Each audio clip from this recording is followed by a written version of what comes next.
अभी तक 183 स्टूडेंट्स ने तो वो कर लिया ना ज्वाइन।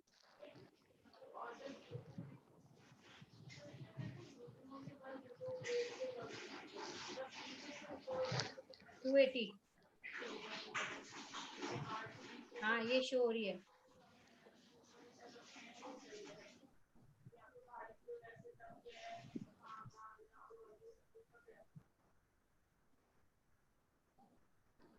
व्हाट्सएप से यूट्यूब लिंक आया हुआ था।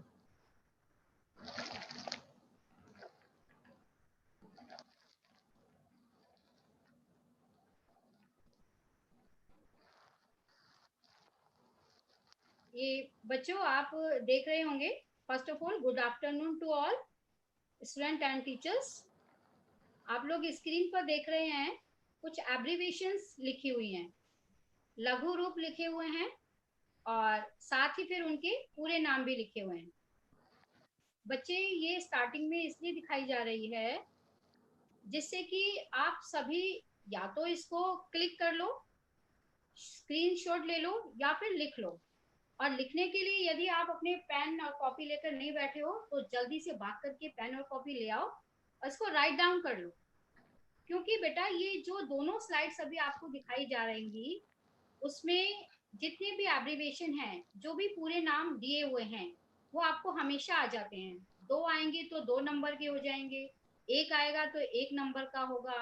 और आप लोग हमेशा पूछते भी रहते हो नियो, अमटाट, NAM, LDC, LTBT, CTBT, NPT etcetera. बहुत सारी चीजें हैं जो शॉर्ट में होती हैं और फिर आपको उसकी फुल फॉर्म लिखनी होती है। तो हम आपके लिए ये सामने आपको छोड़ रहे हैं 2:30 तक। आप लोग इसको ध्यान से पढ़ लें, लिख लें या फिर इसका स्क्रीनशॉट ले लें।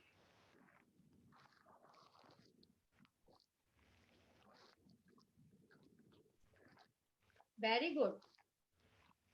अभी तक हमारे पास लगभग 410 के लगभग बच्चों ने ज्वाइन कर लिया है और आई थिंक 2:30 होती है तो मैम बहुत सारे बच्चे आ जाएंगे।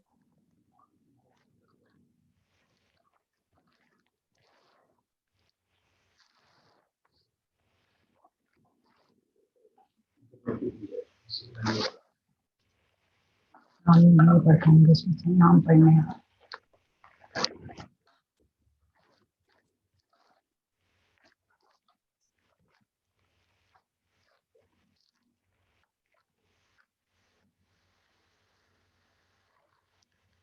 जो जिन बच्चों ने अभी ज्वाइन किया है बेटा कॉपी और पेंसिल ले लें आप। आज हम बीच में भी आपसे बहुत कुछ पूछने वाले हैं, बड़ा मजा आने वाला है और फिर चेक भी करेंगे साथ में।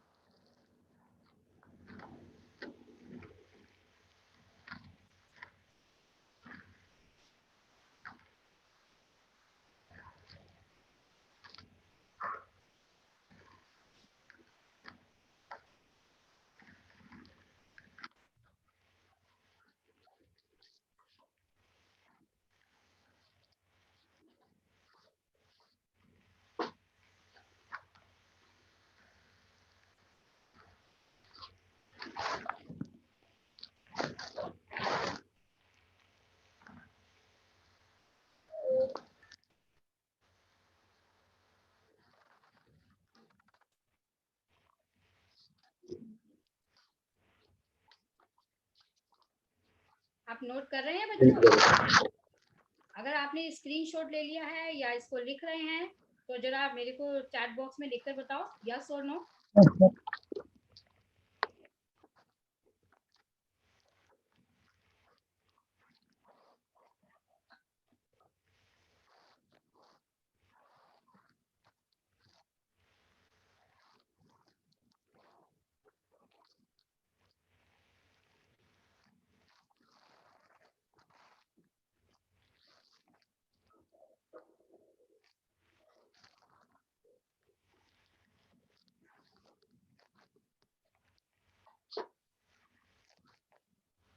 इस स्लाइड में आपको USA, USSR, NATO, Warsaw, SEATO, CENTO, SALT two, SALT 1 2 इन सब की एब्रीविएशन लिखी हुई है। आप इसको नोट करते रहें। और बेटा हिंदी में भी लिखी हुई है, इंग्लिश में भी लिखी हुई है। वैसे हमेशा के लिए अच्छा होता है कि यदि फुल फॉर्म्स हम इंग्लिश में याद कर लें, क्योंकि उनको लिखने में आसानी होती है, ठीक से लिखे जाते हैं, याद रहते हैं। आप चाहें तो हिंदी में भी लिख सकते हैं।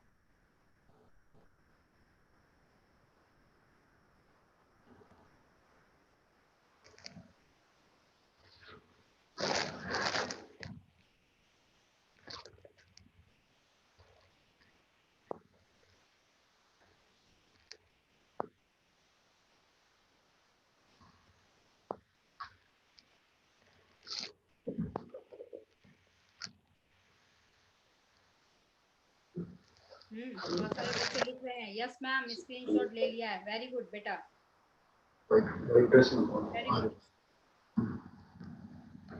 बहुत सारे बच्चे हैं। Yes ma'am, yes ma'am, good, well done. East and west community is the best.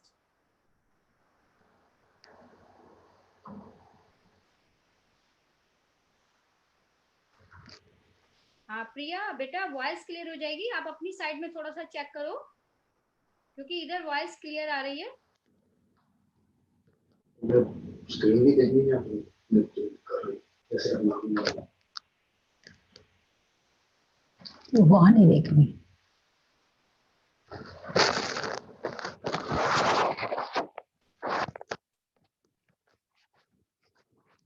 Very good. बहुत सारे बच्चे बता रहे हैं कि मैम स्क्रीनशॉट ले लिया है, लिख लिया है। बच्चे रेडी हैं अपने कॉपी और पेन लेकर के। Well done.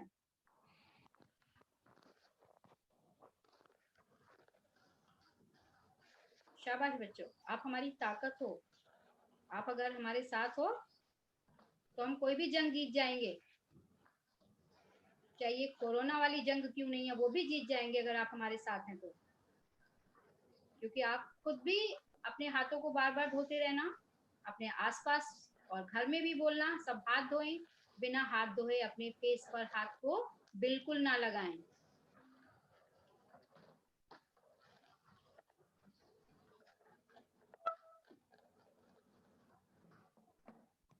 कुछ बच्चे लिख रहे हैं ma'am voice is not clear. बेटा थोड़ा सा चेक करो, हो सकता है उधर नेट की प्रॉब्लम हो। ठीक हो जाएगा। और अभी इतना कुछ बात हम नहीं कर रहे हैं। अभी जो आपके पास स्क्रीन पर जो शेयर किया जा रहा है, आप उसके ऊपर कंसंट्रेट करें, उसको लिखें, उसको बार बार पढ़ें, जिससे कि आज ही आप अपने फाइनल एग्जाम के लिए एब्रिविएशंस के मामले में तैयार हो जाएं। बच्चों, here we are both. I'm Savita Madan, and with me there is Nishi Prabha. We will be taking today's class, but you can see we have not started the class yet. Be ready with your pen and copies. We will be asking so many questions. You have to note that down. Otherwise, और कुछ नहीं तो उनके answers ही आप note कर लीजिएगा। और last में हम जानना चाहेंगे कि कौन कितने सवालों के सही जवाब दे पाया।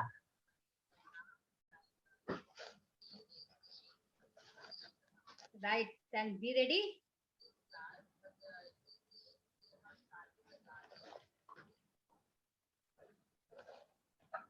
अभी 1 मिनट बाकी है बेटा। इस दौरान आप ये सब लर्न कर सकते हैं, सब याद कर सकते हैं, because you all are very brilliant.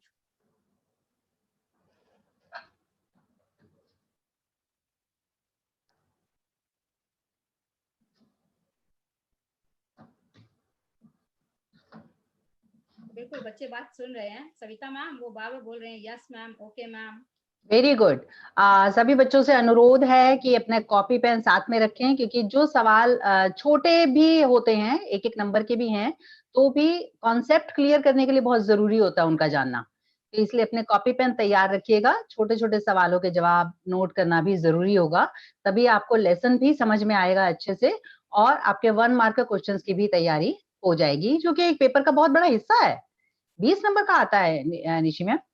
हाँ जी बिल्कुल, 20 नंबर इनके अपने हाथ में है। 1 मार्कर बहुत 20 नंबर ले सकते हैं जी, और बहुत आसान है 1 मार्कर लर्न करना। लेसन में से ही एब्रीविएशंस बड़ी आसानी से हमें दिखाई दे जाती हैं।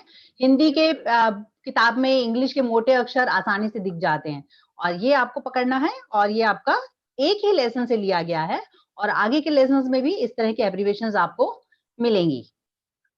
चलिए तो आज का लेसन स्टार्ट करें मैम। Okay.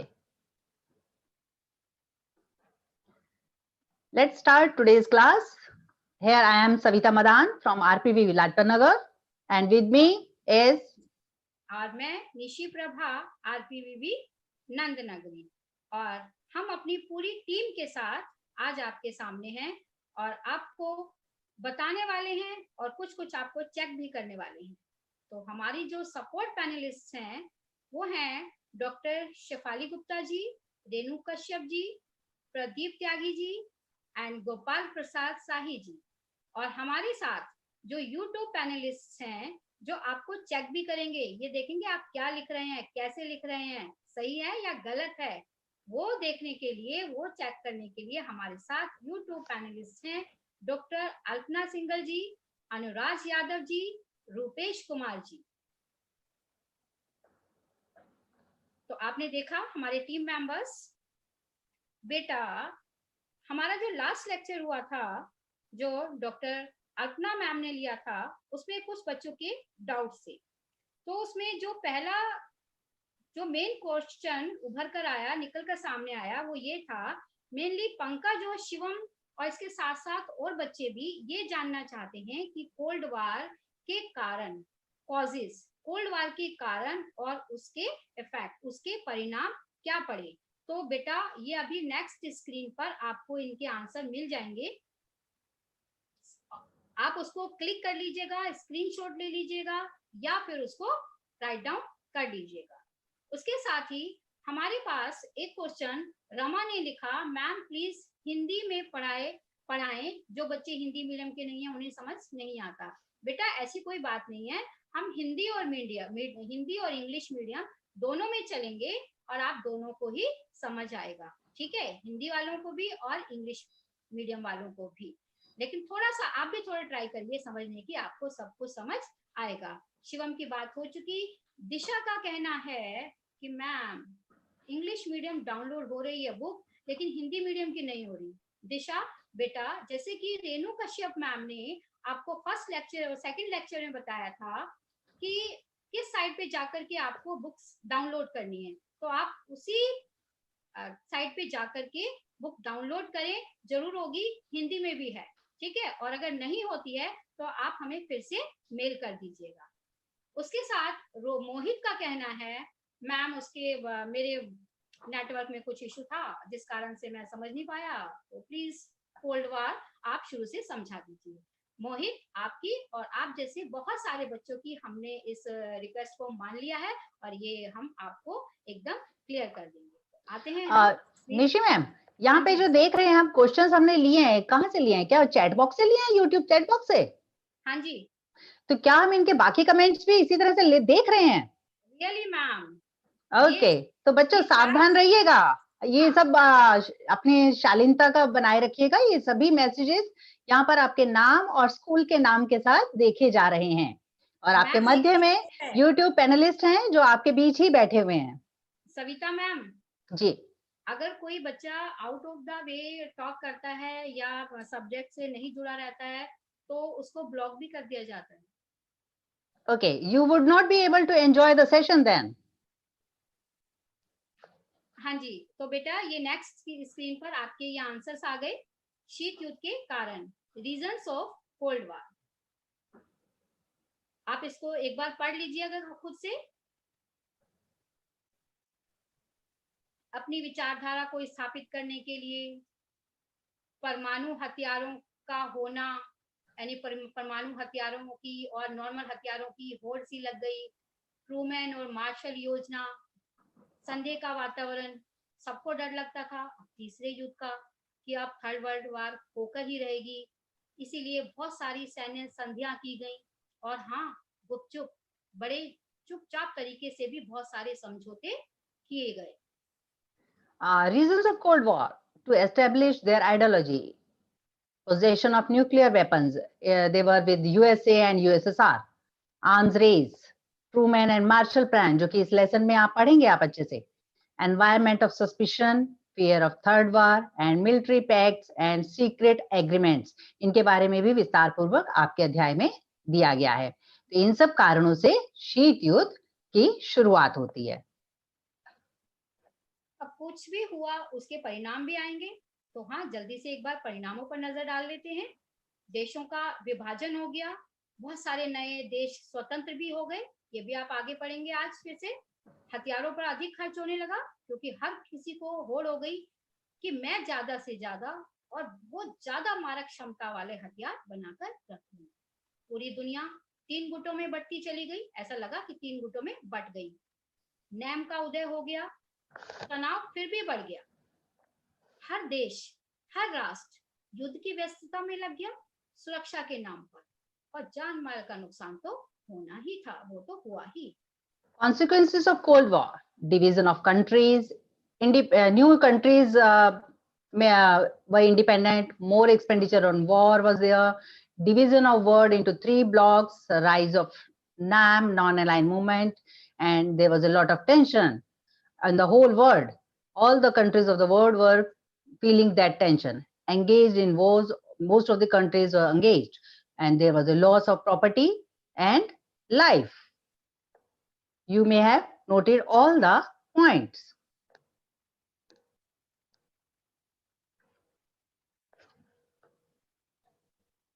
तो बेटा ये आपने नोट कर लिए, आपको समझ आ गए होंगे। आज हम जिस चीज पर चर्चा करेंगे, जिस सब टॉपिक पर चर्चा करेंगे, वो है कोल्ड वार एरा का। Cold war meaning, cold war, non aligned movement, India and cold war. Cold war के बारे में आपको अल्पना मैम बता चुकी हैं, शॉर्ट में आपको शेफाली मैम ने भी बताया, और आपको रेणु कश्यप मैम ने भी बताया। इन सभी ने आपको कोल्ड वार के बारे में बताया था, लेकिन आज हम फिर एक बार इस पर नजर डालेंगे।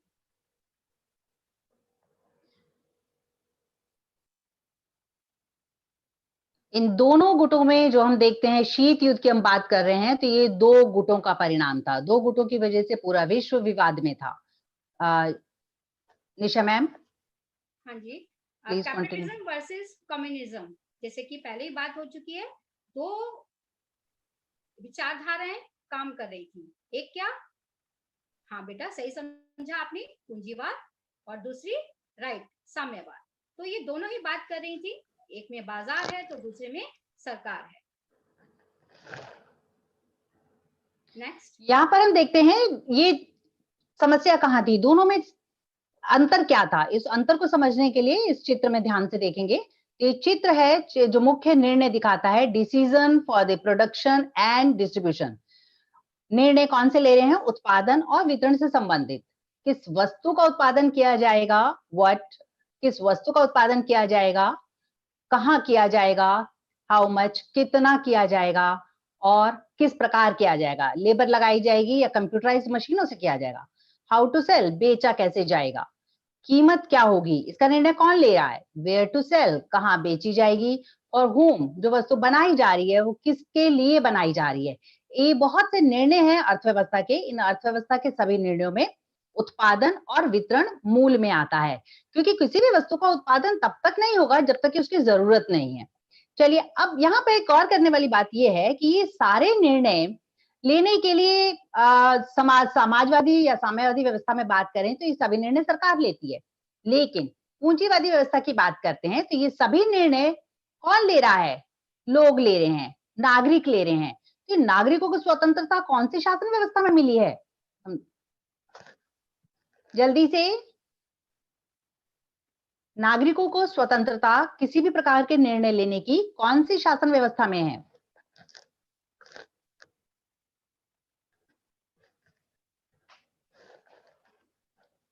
लोकतांत्रिक व्यवस्था में हम देखते हैं कि ये सब निर्णय लेने की स्वतंत्रता है। तो यहाँ पे ये लोकतंत्र के साथ जुड़ता है पूंजीवादी व्यवस्था, और समाजवादी व्यवस्था के साथ जुड़ता है साम्यवादी व्यवस्था, जिसमें सभी निर्णय सरकार ले रही है और वहां पर वे व्यक्ति ले रहे हैं। और व्यक्ति विशेष भी कैसे तय करता है कि कौन सी वस्तु का उत्पादन करूं, तो उसको बाजार में पता चलता है कि इस वस्तु की डिमांड है, तो डिमांड के आधार पर उस वस्तु का उत्पादन करता है। अब कीमत किस प्रकार तय होती है, कीमत मांग और पूर्ति के आधार पर, डिमांड और सप्लाई के आधार पर तय होती है। किसी वस्तु की अगर पूर्ति अधिक हो जाती है बाजार में तो उसकी कीमत गिर जाती है, और किसी वस्तु की मांग अधिक बढ़ जाती है अचानक तो उस वस्तु की कीमत भी बढ़ जाती है। तो ये निर्भर करता है मांग और पूर्ति के आधार पर। तो हम देखते हैं पूंजीवादी व्यवस्था में मूल जो है बाजार है जो तय करता है या तय करने में मदद करता है कैपिटलिस्ट की, पैसे वालों की, जो वस्तु का उत्पादन करना चाहते हैं कि वो किस वस्तु का उत्पादन करेंगे, और ये सभी निर्णय लेने में सहायक होता है बाजार। ओके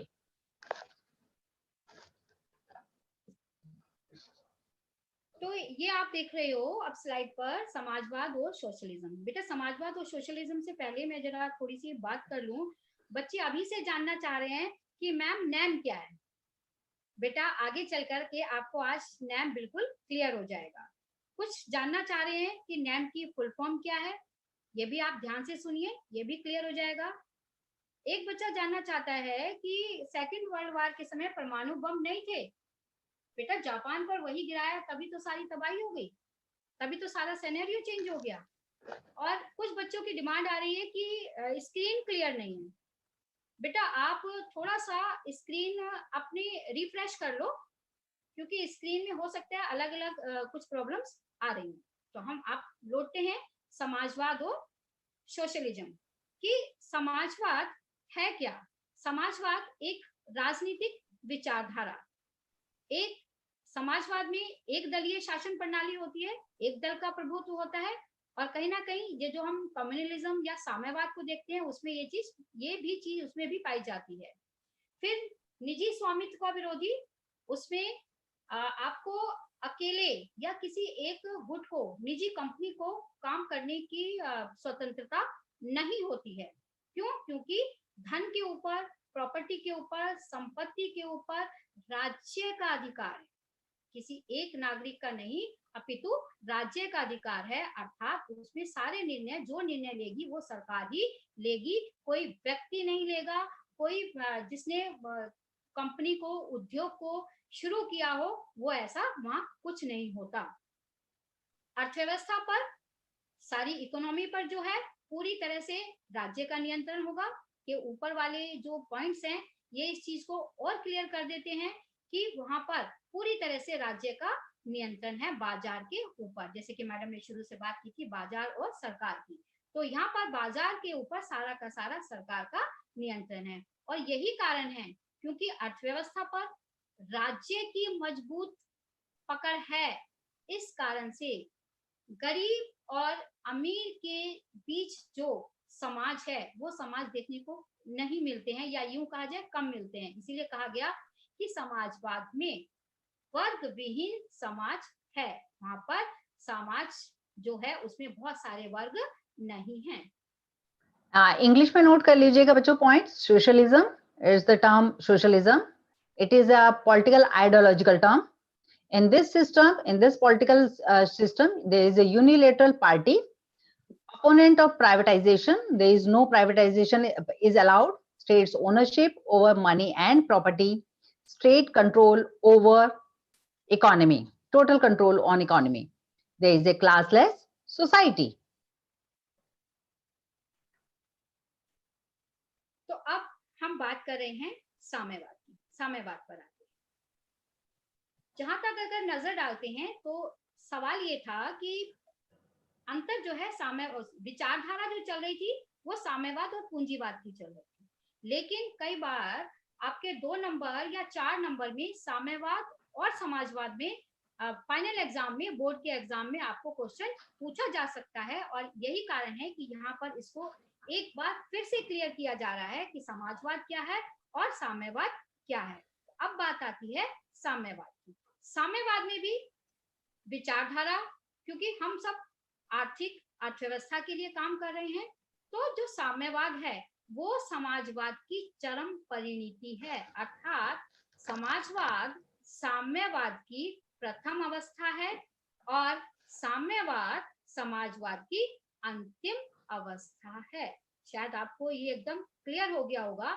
जैसे कि हम स्टेयर्स पर चढ़ रहे हैं, सीढ़ियों पर चढ़ रहे हैं, तो हमारा पहला पायदान वो है जिस पर हमने पहला कदम रखा है। लैडर ही वो सीढ़ी ही है, लेकिन जिस पे हमने पहला कदम रखा वो पहली सीढ़ी है और अंतिम सीढ़ी वो है जिससे हम अपनी मंजिल पर पहुंच गए।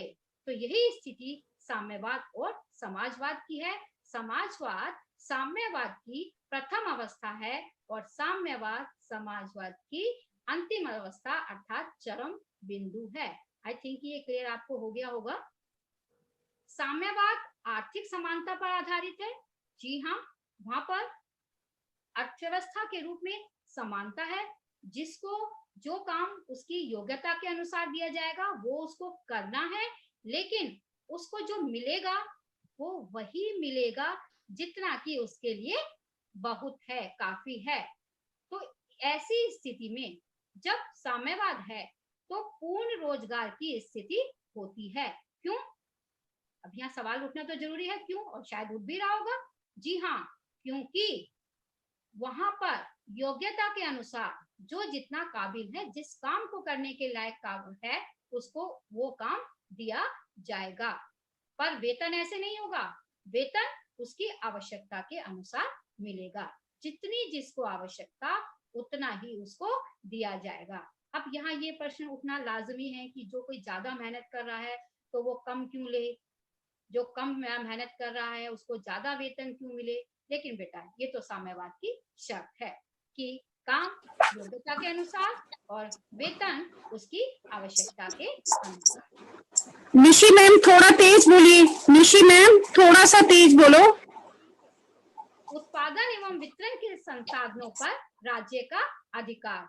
क्या उत्पादन करना है, किस चीज का प्रोडक्शन करना है और उसको किस प्रकार से वितरित करना है, इन सब के ऊपर, इन सभी संसाधनों के ऊपर राज्य का पूरा नियंत्रण होता है, उनका एकाधिकार है। आर्थिक समानता पर आधारित, जैसे कि ऊपर वाले पॉइंट बता रहे हैं, हम पहले भी डिस्कस कर चुके कि ये जो पूरी की पूरी व्यवस्था है वो आर्थिक समानता के ऊपर आधारित है।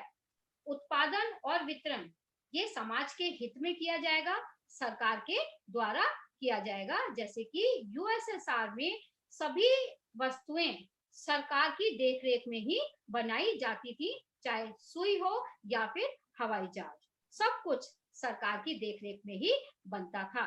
लेकिन यहाँ सबसे इंपॉर्टेंट चीज ये है कि लोगों की आवश्यकताओं को ध्यान में रखा जाता था। उनकी मूलभूत आवश्यकताएं क्या हैं, उनको क्या चाहिए और क्या नहीं चाहिए, वो सब उपलब्ध कराना सरकार की जिम्मेवारी थी। यही पॉइंट्स कम्युनिज्म इंग्लिश में भी नोट कर ले बच्चे, कॉपी पेन उम्मीद है सभी लेके बैठे होंगे। नहीं तो आपके पास ये इस वीडियो लेसन को आप दोबारा भी देख सकते हैं, तो वहां भी आप इसको लेकर नोट कर सकते हैं। There is economic, it's an economic ideology. It's a culmination of socialism. Communism is based on economic equality. There is a status of absolute employment, which is given on the basis of qualification. Pay is being given according to their necessities only. States' ownership right over resources of production and distribution. It is based on economic equality. There is no discrimination on the basis of economic basis. Purpose of production and distribution is social welfare. Main emphasis is on the supply of basic necessities. हमने साम्यवाद और समाजवाद दोनों में अंतर देख लिया, तो अब बारी किसकी है? सोचो जरा, लिखो जरा जल्दी से, अब बारी किसकी है? अब हम किस पर चर्चा करने वाले हैं? अनुमान लगा सकते हो? क्विक, जल्दी बताओ बताओ, जल्दी बताओ। हेलो, हाँ जी, हम पूंजीवाद पर चर्चा करने जा रहे हैं, जो वही अंतर है समाजवाद और पूंजीवाद, यही अंतर महत्वपूर्ण है यूएसएसआर की लड़ाई का, कोल्ड वॉर का। तो पूंजीवाद में बाजार निर्धारक करता है, बाजार निर्धारित कर रहा है, लोग भी निर्धारित कर रहे हैं सरकार के साथ साथ ही। अर्थव्यवस्था में सरकार का कोई हस्तक्षेप नहीं, अर्थव्यवस्था चल रही है, दोनों के बलबूते चल रही है, लेकिन सरकार तब तक हस्तक्षेप नहीं करती है निजी कंपनियों में जब तक कि देश की आंतरिक अर्थव्यवस्था को किसी भी प्रकार का संकट उत्पन्न ना हो जाए। उत्पादन एवं वितरण, यानी कि क्या पैदा करना है, क्या बनाना है, क्या किन चीज का उत्पादन कितनी मात्रा में करना है, किस प्रकार से करना है, कहाँ करना है। अगर सरकार इस पर निर्णय ले रही है तो साथ ही साथ निजी कंपनियां भी इसका निर्णय ले रहे हैं। तो पूंजीपतियों का संसाधनों पर भी, वितरण पर भी, उत्पादन पर भी, और यहाँ तक कि वो उसकी क्या लागत रखते हैं, उसकी क्या कीमत रखते हैं, सब पर पूंजीपतियों का भी अधिकार होता है। तो यहाँ ये मान लेना कि आर्थिक समानता होगी तो सही नहीं होगा, क्योंकि यहाँ आर्थिक समानता नहीं है, अपितु आर्थिक असमानता है। गरीब और अमीर के बीच की खाई बहुत ज्यादा है। धनी और धनवान होते रहते हैं, और कई मामलों में देखा गया है कि गरीब और गरीब होते चले जाते हैं।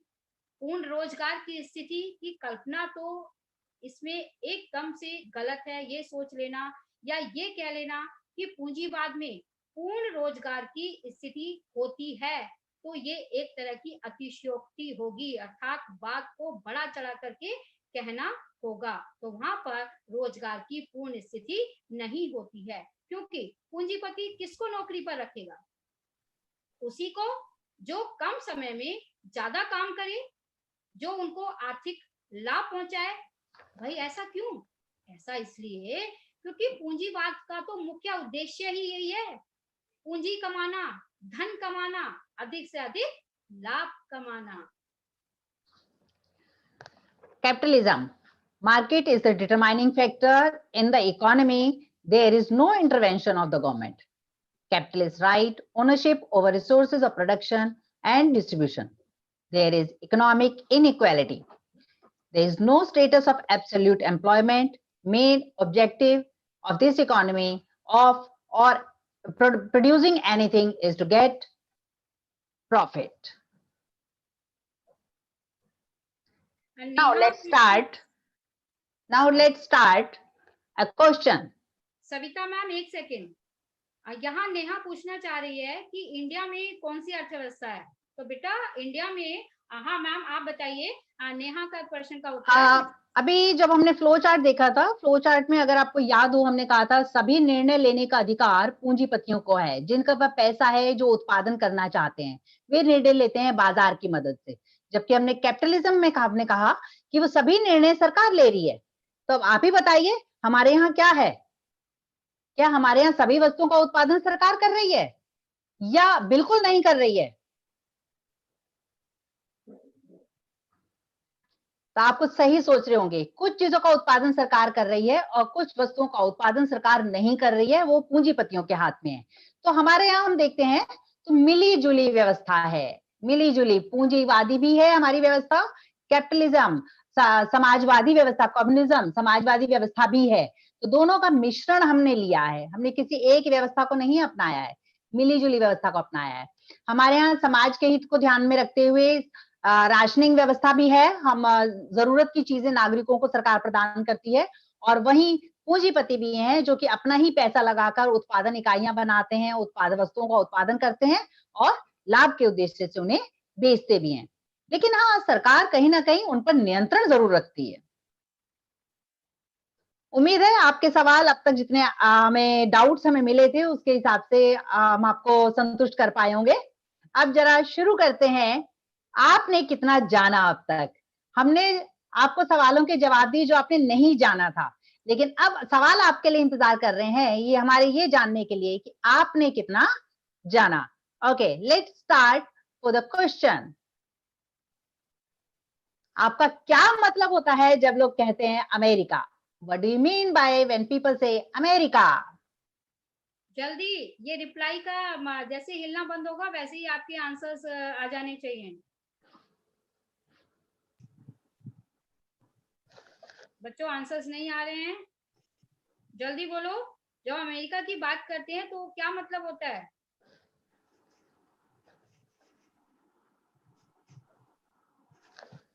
Okay, we have started getting answers. Let's see how many have given the right answer. तो आप ये खुद चेक करें कि क्या आपने यही आंसर दिया था। उत्तरी अमेरिका महाद्वीप में। और बेटा ये कनाडा के नीचे स्थित है। 50 देशों का ये एक संघ है। निशी मैम, किशन ने सबसे पहले राइट आंसर दिया है, USA. Very good, good, very good, very good. बेटा आपने सुन ही लिया होगा मैम ने क्या कहा है। Very good, keep it up. It और इज बाकी बहुत सारे बच्चों के राइट आंसर आ रहे हैं।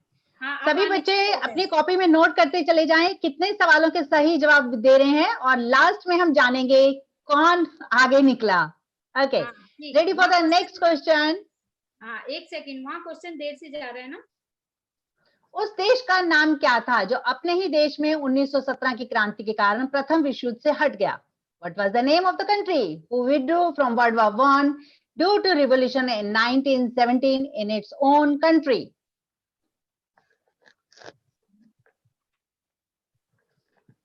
अभी पहले क्वेश्चंस के भी बहुत सारे बच्चों के सही आंसर्स आ रहे हैं। अभी बच्चों ने सेकंड क्वेश्चन पढ़ा नहीं है लगता है। Good.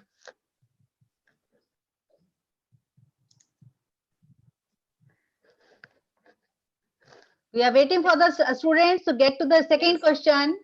Yes, Shefali ma'am, you are right. So many students are right.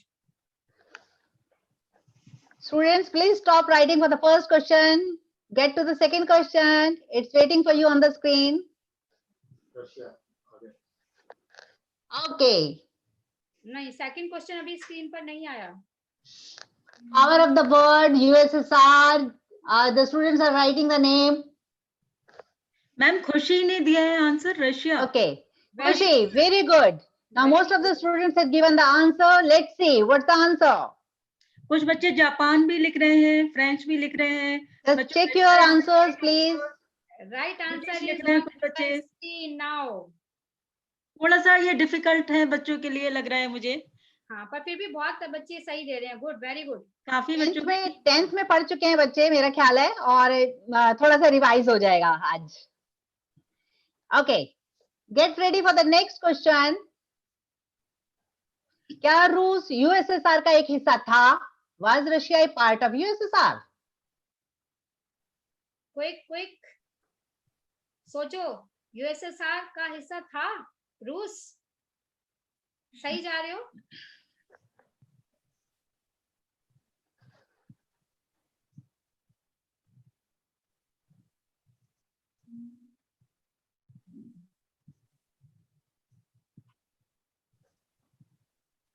Okay, Tanisha and more students have given the right answer. Let's see. तो ये सही है। आप आंसर देख रहे हैं कि हाँ, रूस यूएसएसआर का एक हिस्सा था और वो भी सबसे बड़ा। तो Russia was a part of USSR, the biggest country of that union. Now get ready for the next question. You may have noted down how many of you have given the right answer. USSR का गठन कब किया गया था? When was USSR formed? ये तो सबको आना चाहिए मैम। बिल्कुल आना चाहिए, पहले पढ़ चुके हैं बच्चे।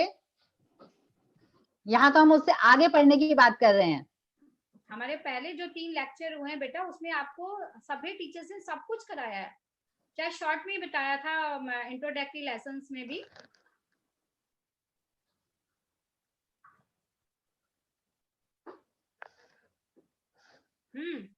Now answer has come. There is Shekhraj. Shekhraj has given the right answer. Let's check it out. Yes, Shekhraj. Yes, right. 1970 की रूसी क्रांति के ठीक एकदम बाद।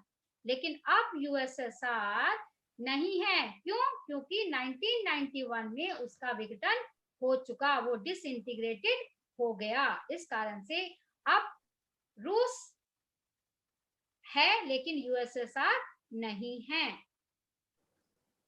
1917, just after the Russian Revolution. Next question, please.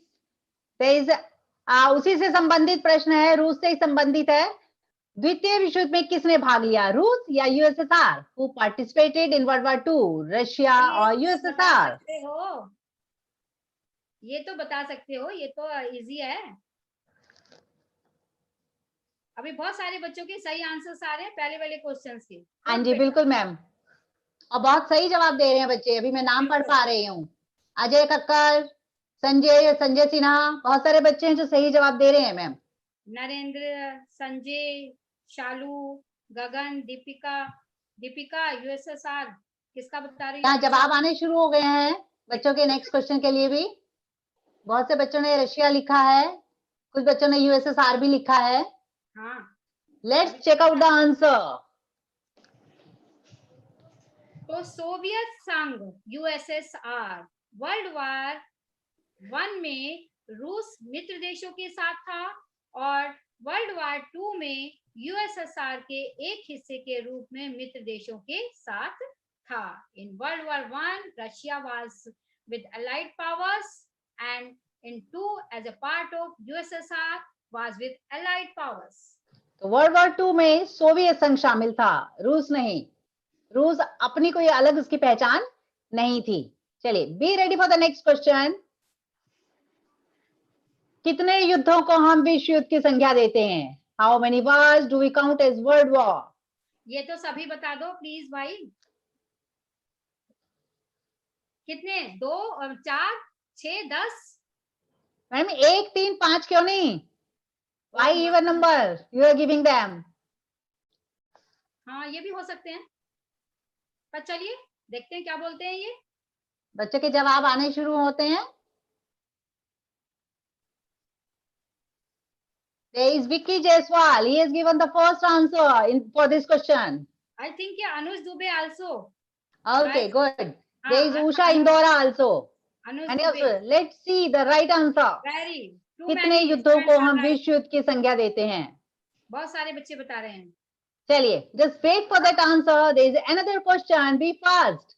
अब दोनों चकरा विश्व गए। युद्ध कौन सी शताब्दी में हुए? In which century did both the world wars happened? अब सोच में पड़ गए ये क्या मैम ने एक के बाद एक क्वेश्चन पूछ लिया। जी हाँ, अब Just wait for the answer. Next slide पर आप दोनों आंसर देखेंगे। बच्चे सोचते हैं बच्चे ही शरारत कर सकते हैं। We also. बिल्कुल ठीक कहा मैम आपने। तो सर ट्विस्ट भी होना चाहिए, तभी क्लास में मजा आएगा। हाँ बिल्कुल, मजा आ रहा है बेटा। बच्चों के जवाब आने शुरू हो गए हैं।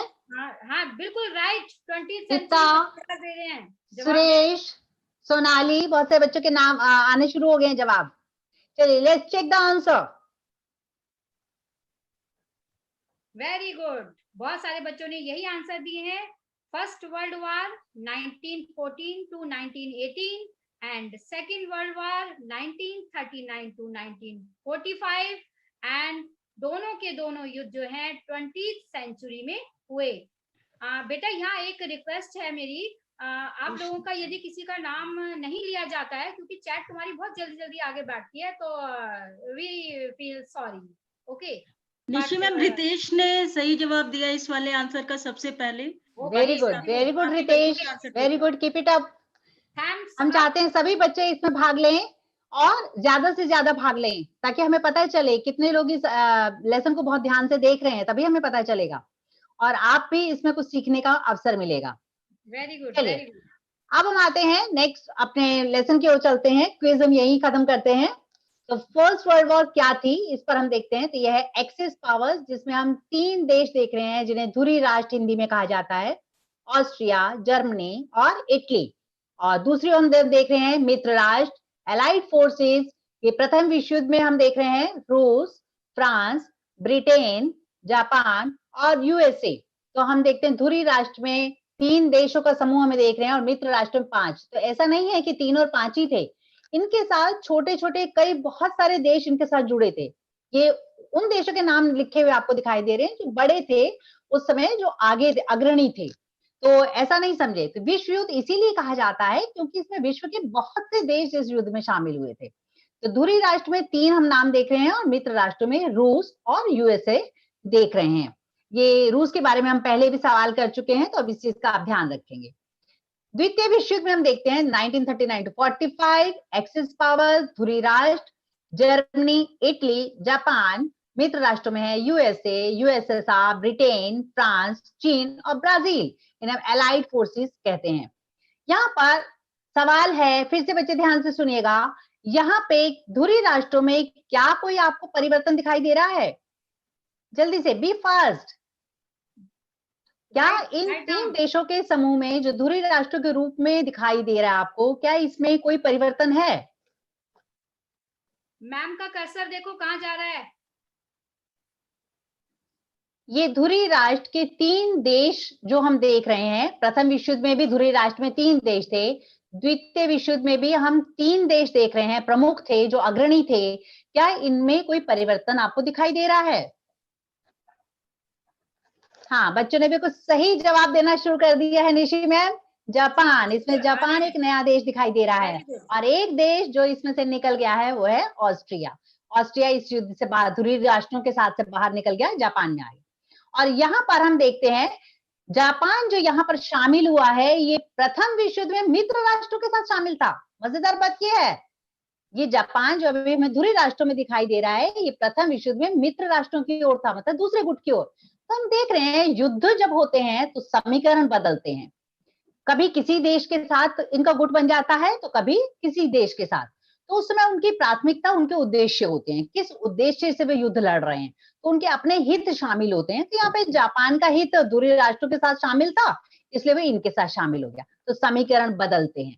समीकरण इसके बाद भी बदले हैं, द्वितीय विश्व युद्ध के बाद समीकरण फिर से बदले हैं, जब हम देखते हैं यूएसए और यूएसएसआर दोनों अलग अलग गुटों में हो गए हैं। तब यहाँ से शुरू होता है। सविता मैम, जी निशी मैम, एक बच्चा जानना चाह रहा है कि यूएसएसआर क्या है, तो उसे आप हम बता देते हैं कि यूएसएसआर सोवियत संघ के लिए इस्तेमाल किया जाता है। यूएसएसआर एब्रीविएशन है, हमने लेसन की स्टार्टिंग में भी लिया था। अगर आप मिस कर गए हैं तो दोबारा से लेसन को देखकर, कभी भी फुर्सत में आप देख के दोबारा को, तो वो एब्रीविएशंस आप ले सकते हैं। पूरी इस लेसन में there is a list of abbreviations, करीब 15-16 एब्रीविएशंस की लिस्ट थी जो कि हमने आपके लिए प्रस्तुत की थी, तो उसको आप दोबारा देखकर नोट कर सकते हैं। अन्यथा यूएसए और यूएसएसआर दो नाम है, यूएसएसआर अब नहीं है, लेकिन सोवियत संघ के रूप में हम यहाँ पर इसके बारे में जानते हैं, बात करते हैं। चलिए, शीत युद्ध का दौर शुरू होता है। Nishi ma'am please take over. हाँ जी मैम, थैंक यू मैम। तो अब बात आती है कोल्ड वार एरा, शीत युद्ध का दौर, कि शीत युद्ध आखिर था क्या। ये वैसे आपको शेफाली मैम करा चुकी हैं, लेकिन आज फिर हम एक बार आपको रिवाइज करा देते हैं, एक बार फिर आपके लिए प्रस्तुत कर देते हैं इसको, शीत युद्ध का दौर, कि शीत युद्ध था क्या। नाम है वार, युद्ध, और उसके साथ शीत लग गया। अब कोई, जैसे कि अल्पना मैम ने भी कहा था, कोई ठंडा युद्ध तो हो नहीं सकता है ना। कोल्ड वार कोई ये तो है नहीं कि आइसक्रीम एक दूसरे के ऊपर फेंकी गई होगी और वो कोल्ड वार के नाम से हो गई, ऐसा नहीं था। तो शीत युद्ध का अर्थ है कि एक वैचारिक मतभेद, आमने सामने का युद्ध नहीं होता, लेकिन कहीं ना कहीं दिलों में, दिमागों में युद्ध चलता रहता है, द्वंद्व चलता रहता है। जैसा कि कभी कभी तुम्हारी क्लासेस में भी हो जाता है, मैम सामने है, सर सामने है, सीधा आमने सामने का तो लड़ाई कर नहीं सकते, सिर्फ अच्छा ठीक है बाद में देख लूंगा, या एक दूसरे के प्रति वैर और वैमनस्य का बढ़ जाना। तो ऐसे ही था शीत युद्ध। वास्तविक युद्ध नहीं हुआ, रक्त रंजित युद्ध नहीं हुआ, लेकिन हर पल पूरा विश्व इस बात से डरता था कि कहीं युद्ध ना हो जाए, कहीं युद्ध ना हो जाए। लेकिन युद्ध नहीं हुआ। पर जैसे ही अब ये सवाल उठता है कि आखिर इसकी शुरुआत हुई कब से, तो शीत युद्ध की तो शुरुआत वर्ल्ड वार सेकंड के बाद 1945 से होती है। और जैसे ही सोवियत संघ का विघटन होता है, यूएसएसआर विभाजित हो जाता है, उसके साथ ही ये शीत युद्ध की समाप्ति भी हो जाती है। क्यों? क्योंकि युद्ध ही, या जो शीत युद्ध था, जो वैचारिक मतभेद थे, जो दिमागों में युद्ध चल रहे थे, वो तो दो विचारधाराओं के युद्ध थे, पूंजीवादी विचारधारा और साम्यवादी विचारधारा। जब इनमें से एक विचारधारा ही समाप्त हो गई, तो ये शीत युद्ध भी उसके साथ साथ ही समाप्त हो गया। यहाँ पे हम देखते हैं कि ये सैन्य गठबंधनों का समय शुरू हो गया। जैसे ही शीत युद्ध की हम बात करते हैं, तो शीत युद्ध क्या है? शीत युद्ध में तनाव की स्थिति बनी हुई है। तनाव क्यों हो रहा है? क्योंकि यहाँ पे बहुत सारे सैन्य गठबंधन हो रहे हैं। तो ये सभी सैन्य गठबंधनों का पहले भी हम जिक्र कर चुके हैं, लास्ट वाली क्लास में भी इनके बारे में बात की गई थी। ये एब्रीवेशंस के तौर पे भी यूज होते हैं, इनका पूरा नाम भी आपको पता होना चाहिए। सैन्य संधियाओं से कुछ देशों का एक साथ एक सैन्य समझौता करने का अर्थ होता था कि यदि एक पर युद्ध होता है तो सभी मिलकर उस युद्ध का जवाब देंगे। तो ये एक बड़ा घातक परिणाम हो सकता था उसका। यदि एक समूह में बहुत सारे देश शामिल हैं और उसमें से एक किसी छोटे से देश पर हमला होता है तो सारे उसके जो साथी देश हैं उस हमले का जवाब देने के लिए उतर आए, तो ये विश्व युद्ध की स्थिति उत्पन्न हो सकती थी। तो ये जो सैन्य समझौते थे ये तनाव उत्पन्न कर रहे थे पूरे विश्व में। तो इसमें है नेटो, सीएटो, सेंटो, ये यूएसए द्वारा किए गए थे, और एक जो यूएसएसआर के द्वारा किया गया, सोवियत संघ के द्वारा, वो था वार्सा पैक्ट, वार्सा समझौता। और यहाँ पे समझौते का नाम अब ध्यान से देखेंगे, पूरी लिस्ट में एक यही नाम है जिसका एब्रीवेशन नहीं है। जैसे नाटो में NATO पूरा नाम है, नॉर्थ अटलांटिक ट्रीटी ऑर्गेनाइजेशन, और हिंदी वाले बच्चे भी इसे इंग्लिश में याद रखेंगे तो बहुत अच्छा रहेगा, क्योंकि इसमें जब भी हम लिखने बैठते हैं इसका पूरा नाम, तो N से नॉर्थ, A से अटलांटिक, तो लिखने में आसानी होती है। तो ये वार्सा जो है ये अपने आप में कोई एब्रीवेशन नहीं है, इसका W से कुछ और A से कुछ और R से कुछ ऐसा नहीं है। इस चीज का बहुत ध्यान रखना है आपने। तो वार्सा जो है एक शहर का नाम है, और जहां पर ये समझौता किया था, किसने किया था?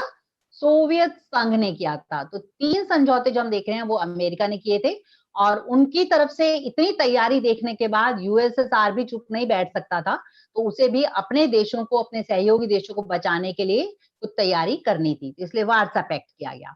और उसके बाद हम देखते हैं शीत युद्ध का तनाव, तनाव किस हद तक पहुंचा था। तनाव देखते हैं, शीत युद्ध के दायरे के रूप में ये प्रश्न पूछा जाता है। 4 नंबर का प्रश्न हो सकता है ये। Arenas of cold war, other crisis, और कौन कौन से संकट थे। एक अपने लास्ट क्लास में अगर आपको याद हो तो क्यूबा संकट की हमने बात की थी। तो क्यूबा संकट आपको सबसे नीचे दिखाई दे रहा है 1962, और उससे पहले भी कई बार तनावपूर्ण स्थिति हुई है इस शीतकाल के दौरान। तो पहला हम देखते हैं कोरिया। कोरिया में 1950 से 1953 के बीच में संकट रहा। वियतनाम 1954 से 1975 के बीच में तनाव रहा। बर्लिन में 1958 से 1962 के बीच में तनाव रहा। और इसी तरह से कांगो में भी 1960 के दशक में बहुत तनाव की स्थिति थी, और ये तनाव यहाँ पर कांगो में सिविल वार के रूप में हमें दिखाई देता है, गृह युद्ध के रूप में दिखाई। इन 3 देशों की हम बात करते हैं, कोरिया, वियतनाम, बर्लिन, ये तीनों देशों को 2 देशों में बांट दिया गया। इस देश का विभाजन कर दिया गया। मतलब यूएसए और यूएसएसआर ने इतनी खींचतान की कि इन देशों का बंटवारा ही हो गया।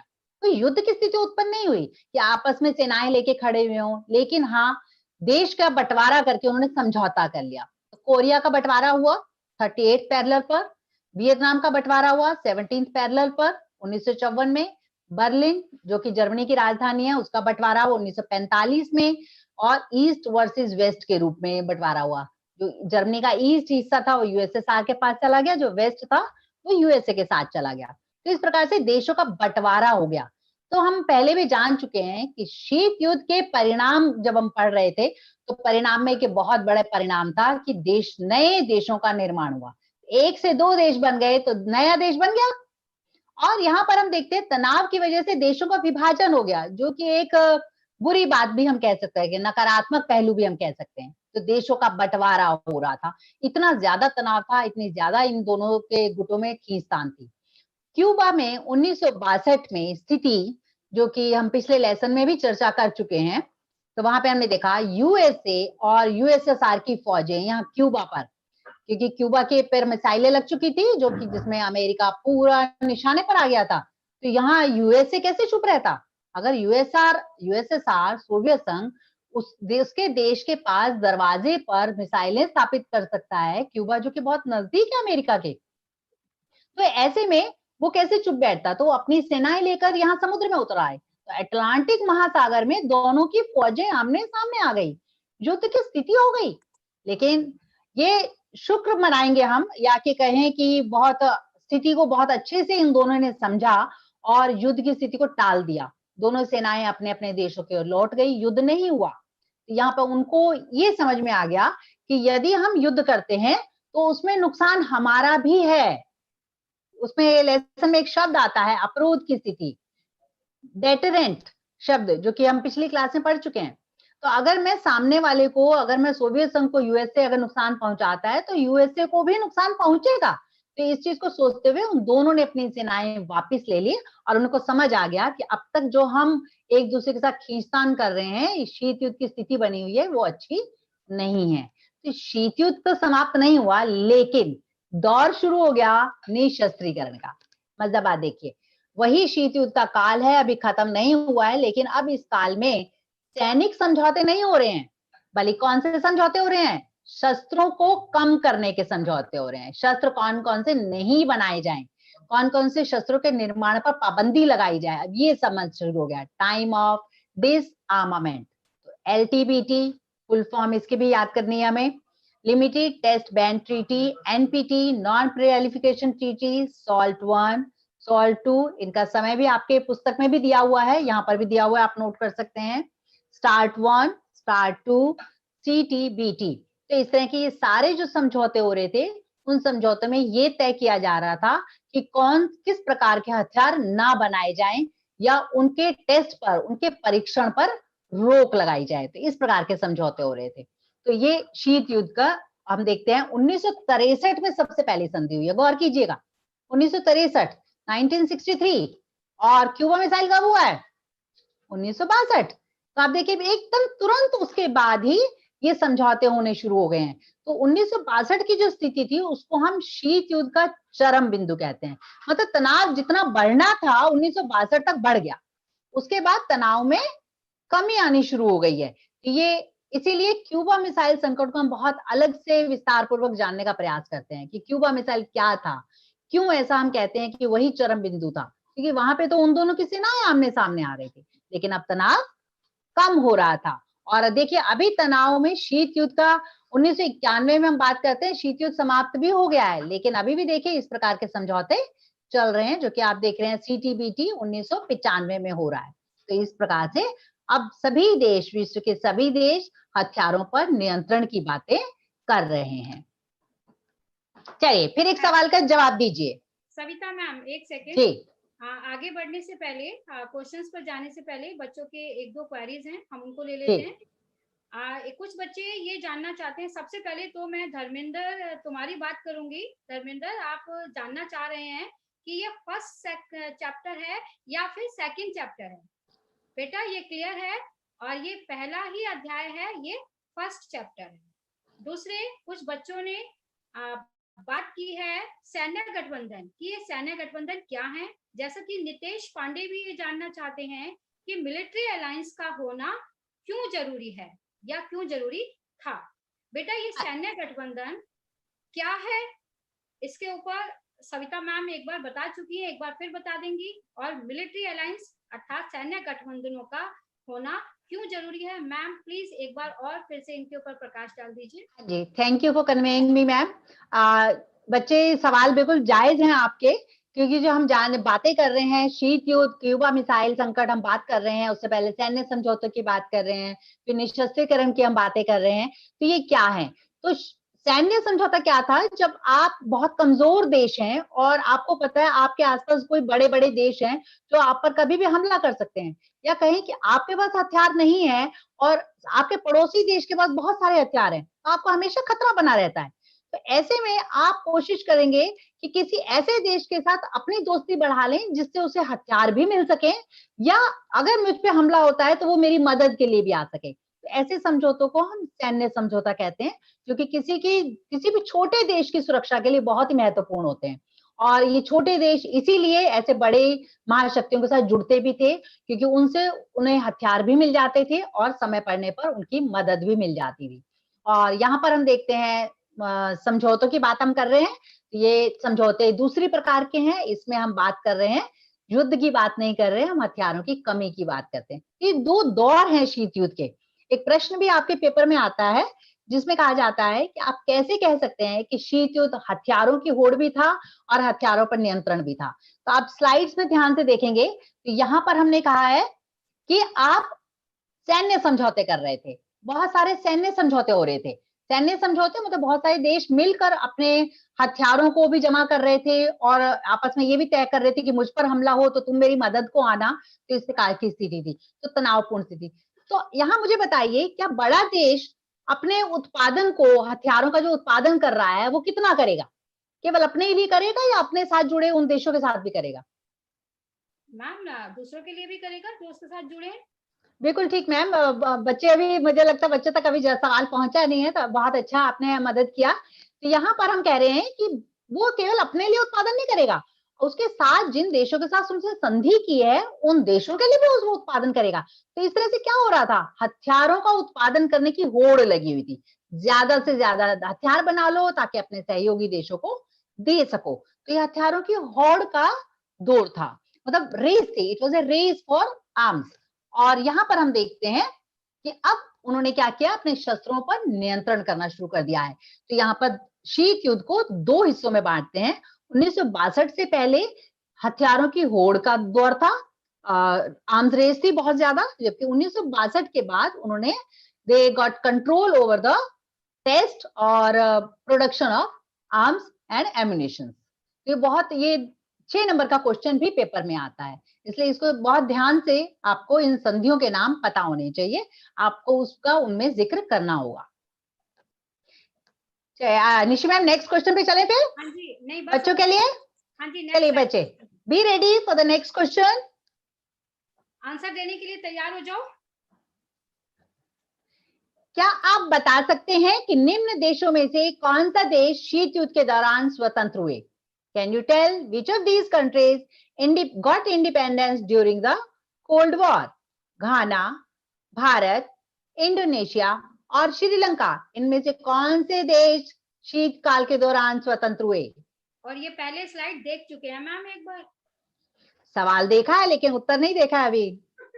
हाँ जी, लेट देम आंसर। क्विक सोचो। बच्चों ने जवाब देने शुरू कर दिए हैं, बच्चे एक एक ही नाम दे पा रहे हैं। बच्चे एक कोई एक इंडिया नहीं, लिख पा रहा है, कोई घाना लिख पा रहा है, लेकिन एक जवाब आ रहे हैं। एक एक दे रहे हैं।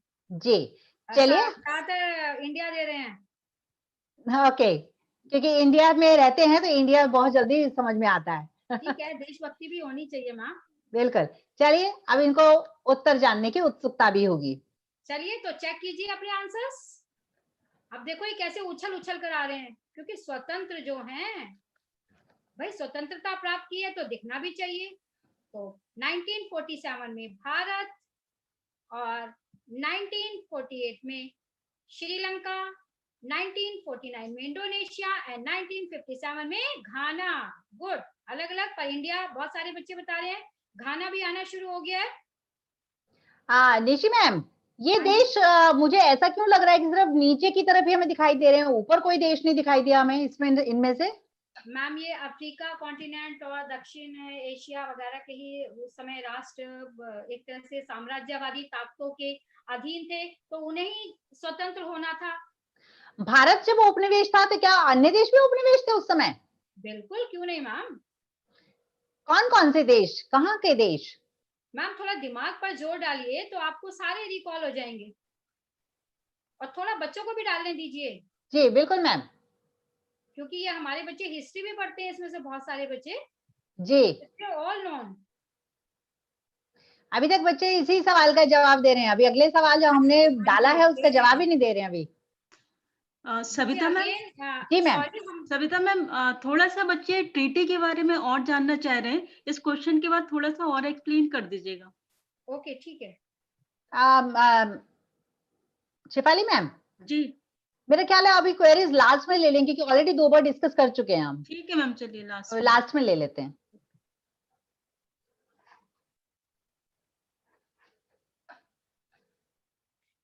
बेटा आपकी चलिए, बच्चे नाम लिख रहे हैं, जापान, श्रीलंका और भी बहुत से देशों के नाम लिख रहे हैं बच्चे। चलिए तो बच्चों को बता देते हैं। दक्षिण एशिया के देश, अफ्रीका के देश और दक्षिण अमेरिका के देश, ये सभी देश आजाद हो रहे थे। किससे आजाद हो रहे थे? बिल्कुल जैसे भारत आजाद हुआ है ऐसे ही औपनिवेशिक ताकतों से आजाद हो रहे थे। हमारे यहाँ ब्रिटेन, जो कि एक यूरोपीय देश है, उसका शासन था, और इसी तरह से इन देशों, अफ्रीका के देशों में और साउथ अफ्रीका के देशों में भी। तो इस तरह से दक्षिणी गोलार्ध में हम देखते हैं कि औपनिवेशिक देश स्वतंत्र हो रहे थे। यहाँ पर एक पिछली क्लास में एक सवाल भी था, नव स्वतंत्र देश क्या है? तो यही देश थे जो स्वतंत्र हो रहे थे, इन्हीं को नव स्वतंत्र देश कहा गया है। चलिए नेक्स्ट, अब हम लेते हैं निशी मैम। गुटनिरपेक्ष आंदोलन, जैसे कि एक बच्चे ने पीछे पूछा भी था कि मैम ये नेम क्या है, तो ये इसकी फुल फॉर्म है नॉन अलाइंड मूवमेंट, गुटनिरपेक्ष आंदोलन। ऐसे देशों का समूह या ऐसे देश जो उन दोनों ताकतों में से किसी के साथ भी नहीं जुड़े, वो दोनों से अलग रहे, तो इसी को कहा गया गुटनिरपेक्ष राष्ट्र। बेटा आप इस चित्र में देख रहे हैं 5 नेता खड़े हैं, 5 देशों से हैं, और ये गुटनिरपेक्ष के प्रारंभिक गुटनिरपेक्ष सदस्य कहलाते हैं। गुटनिरपेक्ष आंदोलन की जो शुरुआत थी वो एक तिकड़ी ट्रायंगल नेहरू, नासिर और टीटो के द्वारा की गई थी। यानी कि जो प्रारंभिक नेता थे वो भारत के जवाहरलाल नेहरू, मिस्र के अब्दुल नासिर और युगोस्लाविया के ब्राज टीटो थे। इन तीनों ने इसकी शुरुआत की, इसके शुरुआती कदम उठाए, सोचा कि कुछ ऐसा करना चाहिए जो विश्व में नवोदित राष्ट्र, नव स्वतंत्र राष्ट्र सब मानने लगे और हमारे ऊपर किसी एक ताकत का कंट्रोल भी ना हो। नेहरू जी के बाद दिमाग में ये बात इसलिए आई क्योंकि हम अभी अभी स्वतंत्र हुए थे, और यदि हम अब भी किसी एक साम्यवादी या पूंजीवादी अर्थव्यवस्था का हाथ थाम लेते, दोनों ध्रुवों में से किसी एक ध्रुव की उंगली पकड़कर चलना शुरू कर देते, तो हम फिर से सामाजिक ना, राजनीतिक नहीं, लेकिन आर्थिक रूप से एक बार हम फिर से गुलामी की जंजीरों में जकड़े जाते। लेकिन ये तीनों सामने आए और उसके साथ घाना और इंडोनेशिया भी साथ में आ गए। तो इस तरह से जो हमारे 5 प्रारंभिक सदस्य राष्ट्र कहलाए वो भारत, घाना, मिस्र, इंडोनेशिया और युगोस्लाविया। आप चित्र के माध्यम से स्पष्ट देख पा रहे हैं कि किस तरह इनके चेहरों पर एक आजादी की, स्वतंत्रता की मुस्कुराहट है, और ये मुस्कुराहट साफ जाहिर कर रही है कि अब हम आजाद आकाश में सांस लेने के लिए स्वतंत्र हैं, खुश हैं। तो इनमें सबसे पहले आप ये पहचान भी सकते हैं, और आपको ये 4 नंबर में या 2 नंबर में आपको ये प्रश्न भी आ सकता है कि इस चित्र में दिए गए चेहरों को पहचाने। तो सबसे पहले भारत से जवाहरलाल नेहरू जी हैं, दूसरे नंबर पर ऑन द सेकंड नंबर घाना के क्वामे नक्रुमा हैं, और 3rd नंबर पर मिस्र से गमाल अब्दुल नासिर हैं, और 4th नंबर पर इंडोनेशिया से सुकर्णो जी हैं, और लास्ट 5वें नंबर पर युगोस्लाविया के जोसेफ ब्राज टीटो हैं। तो इसी के साथ हम आगे बढ़ते हैं, और यहाँ पे हम देखते हैं कि गुटनिरपेक्ष सम्मेलन, इन्होंने एक सम्मेलन, एक संगठन का निर्माण कर लिया इन 5 देशों ने मिलकर, 5 देशों के राष्ट्राध्यक्षों ने मिलकर, जिनकी पहली बैठक न्यूयॉर्क में हुई, और इन्होंने तय किया कि हमें ऐसा संगठन बनाया जाना चाहिए। तो संगठन बनता है और इसका पहला सम्मेलन होता है 1961 में, जिसमें इसमें सदस्य देश हैं 25 जो शामिल होते हैं इस सम्मेलन में। आपको प्रश्न आ सकता है कि पहला गुटनिरपेक्ष सम्मेलन कहाँ हुआ, तो आपका है बेलग्रेड, युगोस्लाविया 1961 में। चलिए फिर हम देखते हैं प्रत्येक 3 वर्ष बाद इसका सम्मेलन होता है, और 1961 के बाद 1964 में दूसरा, और इसी तरह से आगे सम्मेलन होते हैं। 7वां सम्मेलन दिल्ली में होता है, तो आपको पता होना चाहिए कि आपके भारत में भी सम्मेलन हो चुका है। और उसके बाद 2006 में 14वां सम्मेलन होता है, 14th समिट होती है, कॉन्फ्रेंस होती है नॉन अलाइंड मूवमेंट की, हवाना क्यूबा की राजधानी है जो वहां पर, और इसमें 116 देश शामिल होते हैं। और साथ में देखिए 15 पर्यवेक्षक देश, 15 ऑब्जर्वर कंट्रीज भी इसमें शामिल होती हैं। तो ये आप देखने के लिए यहाँ पे शामिल होते हैं कि क्या उनके लिए भी कोई यहाँ पर संभावनाएं हैं, क्या उन्हें भी इस संगठन के साथ जुड़ना चाहिए। उसके बाद 1916 फिर 1919 में अंतिम सम्मेलन जो कि 18वां सम्मेलन हुआ है, बाकू अजरबैजान। तो आपको पता होना चाहिए अंतिम सम्मेलन कब हुआ है, तो अजरबैजान देश का नाम है और बाकू उसकी राजधानी है। तो बाकू अजरबैजान में 18वां सम्मेलन होता है अक्टूबर 2019 में, और इसमें सदस्य देश देखिए कितने हो गए, 125, और ऑब्जर्वर देश और लोग और देश देखने के लिए आए हैं कि सम्मेलन कैसे काम कर रहा है। तो पहले से भी अधिक देश और देखने के लिए आए हैं। तो भविष्य में सदस्य संख्या और बढ़ सकती है। तो अब तक देखिए कहाँ पहुंचे, 25 से 125 सदस्य हो गए हैं यहाँ पर, और प्रत्येक 3 वर्ष बाद सम्मेलन हो रहा है और नए नए सदस्य भी साथ में जुड़ रहे हैं। अब जैसे कि आपके सामने चित्र है और मैं इसको ज्यादा एक्सप्लेन नहीं करूंगी क्योंकि आप पिछली स्लाइड्स में इसके बारे में काफी जान चुके हैं।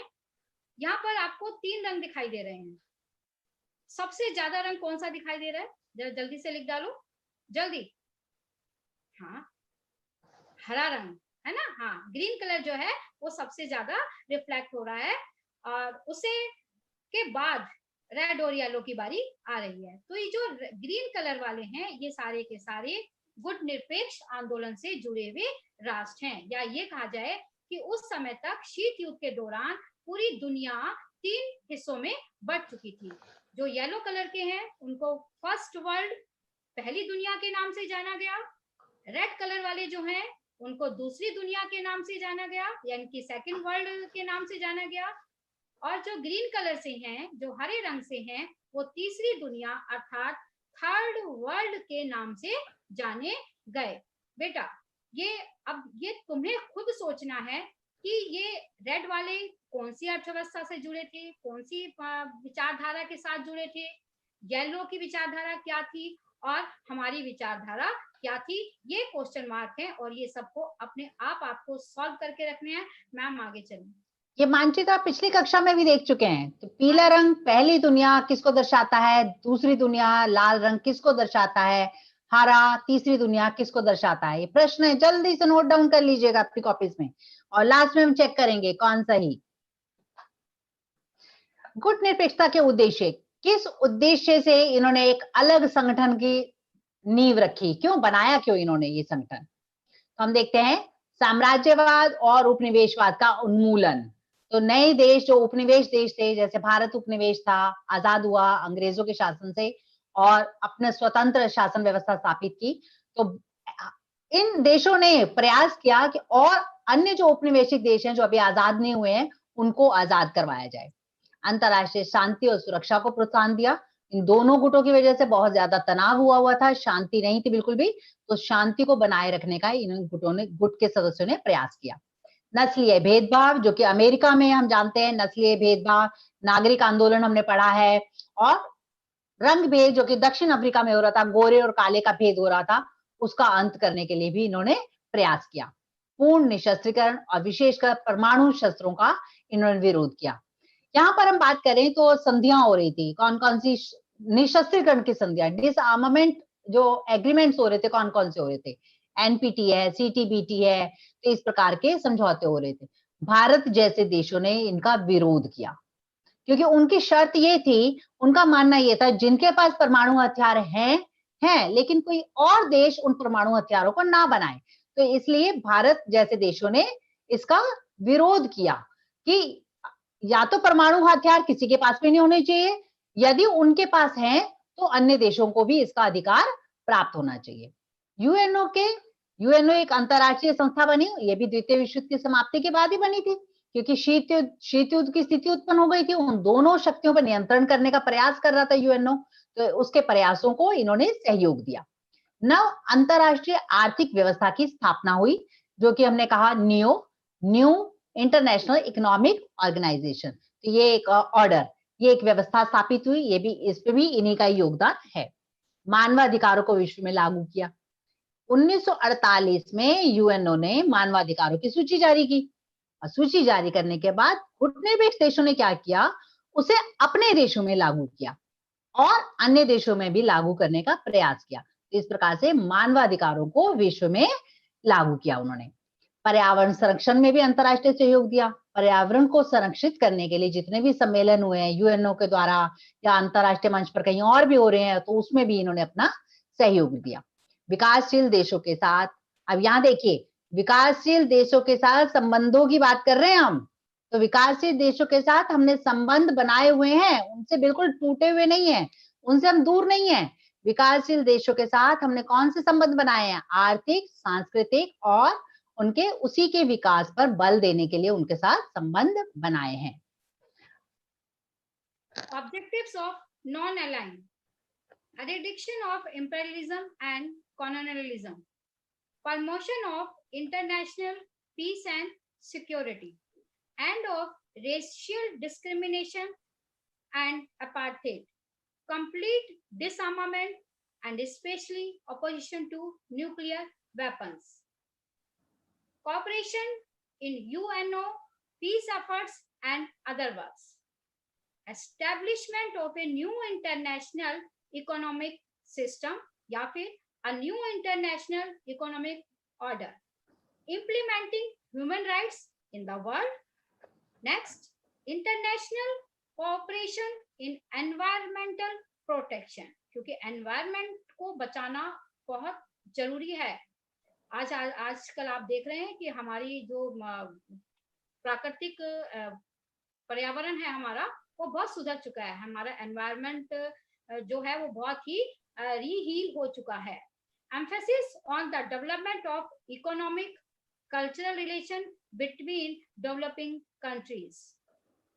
बच्चों, मुझे लगता है इन पॉइंट्स आप नोट कर रहे होंगे। अगर नोट नहीं भी कर पाए हैं तो ये लेसन आप दोबारा भी देख सकते हैं, और या फिर स्क्रीनशॉट लेकर आप नोट सेव कर सकते हैं उसे। तो पॉइंट्स नोट करना बेटर होगा कि आप कॉपी पेन साथ में लेके बैठे। लेकिन अगर आप स्पीड से नहीं भी लिख पा रहे हैं तो हमारे पास, आपके पास साधन है। सविता मैम जी, तो अपनी पूरी टीम जो है इनको आंसर्स रिप्लाई भी कर रही है। जी जी, to our full entire team. बिल्कुल ठीक कह रही है मैम।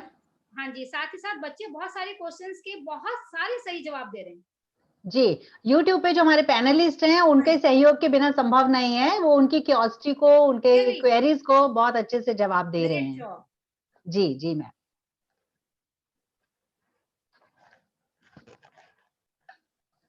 अब हमारे पास सवाल ये आता है, भारत और शीत युद्ध। ये प्रश्न हो सकता है 6 नंबर का, भारत का शीत युद्ध में क्या योगदान था, या भारत ने शीत युद्ध के दौरान क्या किया।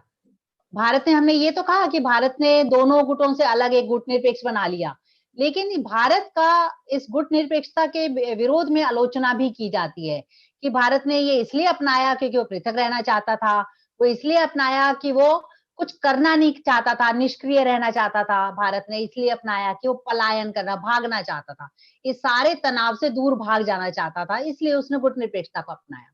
लेकिन भारत के बारे में कहा जाए, भारत या गुट निरपेक्ष सभी देशों के बारे में कहा जाए निशी मैम, तो यहाँ हम देखते हैं ये नकारात्मकता से सकारात्मकता की ओर एक रास्ता था, ये एक मध्य मार्ग था। जी मैम। तभी तो आपका मौजी भी कह रहा है नो नो नो।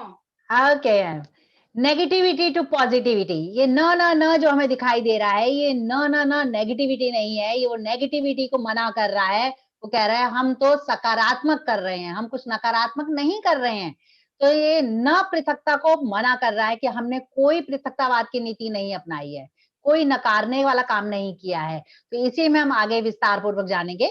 इंग्लिश में पढ़ रही हूँ मैं।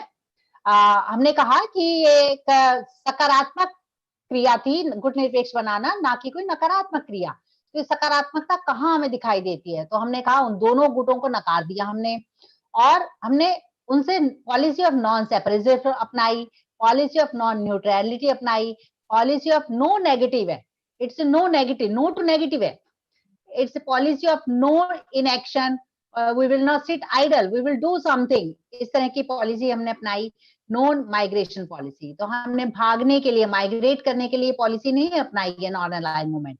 तो इसके विस्तार पूर्वक आगे हम जानने का प्रयास करेंगे। नकारना दोनों गुटों को, लेकिन दोनों गुटों को नकारने के साथ हमने क्या किया है? तीसरी दुनिया का गठन किया है, rejection of both super powers and establishment of the third world. अगर यदि भारत किसी गुट में शामिल हो भी जाता तो केवल उस गुट में शामिल देशों के साथ मित्रता होती और दूसरे गुट के देशों के साथ शत्रुता का संबंध तय हो जाता। गुटनिरपेक्ष होने से भारत अब किसी भी देश के साथ संबंध बनाने के लिए स्वतंत्र है। उसको उन गुटों के अनुसार अपने मित्र और शत्रु तय नहीं करने हैं, वो स्वयं से अपने संबंध बना सकता है। गुटनिरपेक्ष देशों के इस संगठन ने तो दोनों गुटों को चुनौती भी दे डाली। अभी आपने थोड़ी देर पहले मानचित्र में देखा भी है कितना बड़ा हो गया ये गुट। उन दोनों देशों को, उन दोनों गुटों को चुनौती देने लगा है ये। जी निशी मैम। हाँ जी बेटा, फिर से ये क्वेश्चंस आ रहे हैं। Non aligned movement, NAM. बेटा नैम एकदम क्लियर है, आप थोड़ा सा ध्यान दीजिए। और जैसे कि आपको पैनलिस्ट चैट पर भी लिखकर कह रहे हैं कि आप थोड़ा सा स्क्रीन पर और जो कहा जा रहा है उसके ऊपर ध्यान दें। तो जो नैम है, नॉन अलाइंड मूवमेंट, अब क्लियर है? हम आगे बढ़ते हैं। तो आपको मैम बता चुके हैं कि तीसरी दुनिया का गठन क्यों किया है, क्यों हमने दोनों में से किसी एक का भी हाथ नहीं पकड़ा। जैसे कि चित्र में भी आपको दिखाई दे रहा है कि जो टॉप पर पहुंच गया है वो अपने साथियों को अपने साथ लेकर के चलना चाह रहा है, चला रहा है। Had India joined any bloc, only friendship with the countries involved in that faction and hostility with other faction countries would have been decided. By being non-aligned, India is free to establish their relations with any other country, and organization of non-aligned countries challenged both the factions. दोनों गुटों के लिए हम एक चुनौती बनकर के उभरना चाहते थे।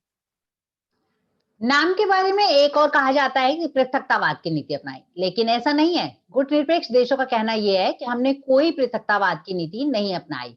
न पृथकतावाद की नीति, पॉलिसी ऑफ नॉन सेपरलिज्म, ये हमने नीति अगर अपनाई भी है तो किस लिए अपनाई है? To be safe. इन दोनों शक्तिशाली देशों से, महाशक्तियों से बचने के लिए हमने नीति अपनाई है। तो महाशक्तियों के दबाव से बचने के लिए भारत ने उनसे दूरी बनाई, लेकिन इसका अर्थ यह बिल्कुल नहीं था कि वह उनसे किसी प्रकार के संबंध नहीं रखेगा। उन्हें उनसे क्या चाहिए? गुटनिरपेक्ष देश नव स्वतंत्र हुए थे, नए नए स्वतंत्र हुए थे, अभी उनकी आर्थिक स्थिति बहुत अधिक अच्छी नहीं थी, आर्थिक तकनीकी स्थिति, तो उसकी सहायता उनसे महाशक्तियों से लेते रहेंगे। उनके साथ व्यापारिक संबंध भी बनाएंगे। और यूएनओ जो एक अंतरराष्ट्रीय संस्था है बनी थी, उसकी सदस्यता यूएसए भी है और यूएसएसआर भी था। तो ऐसे में वहां पर उन सदस्यों के साथ वह भी उसका सदस्य बना है। तो यहाँ पर उन दोनों गुटों के साथ उनकी बैठक में वे भी भारत जैसे गुटनिरपेक्ष देश भी शामिल होते हैं। यहाँ पर एक विवाद आता है। विवाद ये है कि भारत पर आरोप लगता है कि भारत ने कहा कि वो किसी भी गुट के साथ सैन्य समझौता तो बिल्कुल नहीं करेगा, लेकिन 1971 में भारत पाक युद्ध के समय जब भारत और पाकिस्तान का युद्ध हो रहा था, तब यूएसएसआर के साथ, सोवियत संघ के साथ 20 वर्षीय सैन्य समझौता किया। तो ये एक आरोप भारत पर लगता है कि सैन्य समझौता तो फिर भी कर लिया गुटनिरपेक्षता कहने के बाद भी। तो यहाँ पर भारत का तर्क ये है, भारत जैसे देशों का, कि सैन्य समझौता स्वयं की सुरक्षा के लिए किया गया था। यदि देश ही नहीं बचेगा तो गुटनिरपेक्षता का किस काम की? यहाँ पर अपने देश की सीमाओं को सुरक्षित करने के लिए यदि समझौता भी किसी से करना पड़ा और तो किया गया। और दूसरी बात ये भी कही जाती है, भारत की ओर से तर्क दिया जाता है कि भारत ने गुटनिरपेक्षता इसलिए अपनाई थी, यदि एक गुट के साथ कोई समस्या उत्पन्न हो जाती है कि तो वह दूसरे गुट की तरफ जा सके। तो ये वही समय था जब भारत को निर्णय लेना था, यूएसए की ओर से, अमेरिका की ओर से सेनाएं, सैन्य बेड़ा भेजा जा चुका था पाकिस्तान की मदद के लिए। तो उस समय भारत को तय करना था कि अब वो क्या करे। तो यूएसएसआर से मदद लेने से बेहतर और कोई उपाय नहीं था। ये जो समझौता हुआ भी है भारत का, जिस पर विरोध भी किया जाता है, तो ये अपनी स्वायत्ता को, अपने देश की सुरक्षा को बनाए रखने के लिए बहुत जरूरी था। ये 2 नंबर का क्वेश्चन बच्चों आ सकता है आपको। और मैम देखा जाए तो ठीक भी है, अगर हमारे ऊपर कोई आक्रमण कर रहा है फिर हम किसी की सहायता क्यों ना लें? हम ये कहकर तो नहीं बैठ सकते कि नहीं मुझे उससे भी मदद नहीं मांगनी, उससे भी मदद नहीं मांगनी। जब एक ओर से मेरे पर हमला हो रहा है तो मुझे दूसरे की मदद तो चाहिए ही चाहिए। उस समय पहला जो मेरे लिए कार्य होगा, पहला बचाव होगा, स्वयं को बचाना। बिल्कुल, जब मैं जीवित रहूंगा तभी कुछ कर पाऊंगा। So to avoid the pressure of superpowers, India kept distance from them. But this did not mean that it would not have any kind of relationship with them. Financial and technical assistance, trade relations, membership of UNO, और controversy जो ma'am बता ही चुके हैं आपको, 20 years military pact with USSR during 1971 Indo-Pak war. ये 1971 का वही युद्ध है जिसमें बांग्लादेश का निर्माण हुआ था, पूर्वी पाकिस्तान जो कि बांग्लादेश में बदल गया था। ओके, नेक्स्ट हम गुट निरपेक्षता की बात करते हैं। तो गुट निरपेक्ष देशों पर एक आरोप और आता है कि तटस्थता की नीति अपनाएंगे। तो तटस्थता की नीति हमने नहीं अपनाई है। गुट निरपेक्ष देशों का तर्क ये है कि हमने न तटस्थता की नीति अपनाई है, पॉलिसी ऑफ नॉन न्यूट्रलिटी। हमने राजनीतिक व्यवस्था अपनाई है लोकतंत्र जो कि यूएसए की है। अर्थव्यवस्था, हमारा आर्थिक मॉडल हमारा है पूंजीवादी और समाजवादी। ये पूरे विश्व में दो ही मॉडल हैं, पूंजीवादी और समाजवादी। तो हमने कौन सा अपनाना था? तो हमने किसी एक गुट का नहीं अपनाया, हमने दोनों गुटों से जो अच्छे अच्छे गुण थे वो हमने अपना लिए हैं। पूंजीवादी व्यवस्था के अच्छे गुण और समाजवादी व्यवस्था के अच्छे गुण, दोनों को हमने मिश्रण अपना लिया है। और वैसे राजनीतिक तटस्थता का अर्थ देखा जाए किसी भी अंतरराष्ट्रीय विवाद में ना पड़ना, लेकिन भारत ने दोनों महाशक्तियों के मध्य तनाव को कम करने का प्रयास जारी रखा है। मतलब दोनों को वो समझाता रहा है, दोनों से बात करता रहा है। वो दूसरे देशों में अनैतिक राजनैतिक एवं सैन्य हस्तक्षेप का विरोध भी किया है। यदि यूएसए ने कहीं हस्तक्षेप किया है तो उसका भी विरोध किया है। यदि यूएसएसआर ने किसी देश पर हमला किया है तो उसका भी विरोध किया है भारत ने। तो भारत ने दोनों ही देशों की गलत बातों को गलत और सही को सही ठहराने में कोई कसर नहीं छोड़ी। और मैम अगर एक ही साइड हो जाते, कोई एक गुट ज्वाइन कर लेते तो ऐसा संभव ही नहीं था कि हम अंतरराष्ट्रीय मंच पर अपनी बात रख पाते। यदि एक गुट में शामिल होते तो दूसरा गुट हमें खींचने में लगा रहता। बिल्कुल। और हमने गुट निरपेक्ष आंदोलन बना के अपने एक संगठन को जो विशालता दी है, जो आकार उसको दिया है, वो इस संगठन की सबसे बड़ी खूबी है। तभी वो उन दोनों गुटों को चुनौती भी दे पा रहा है। राइट, सबसे बड़ी ताकत। जी ma'am. The meaning of political neutrality not to interfere in any international dispute, but India continued to try to reduce tensions by intervening between the two superpowers and opposed political and military unethical interferences in other countries also. Next, गुट निरपेक्ष देशों पे आरोप आता है कि निष्क्रियता की नीति अपने कुछ करना नहीं चाहते थे, इसलिए गुट निरपेक्ष ने अपना लिया, इसीलिए हमारे साथ शामिल हुई। दोनों गुटों की ओर से गुट निरपेक्ष देशों पे ये आरोप आता है।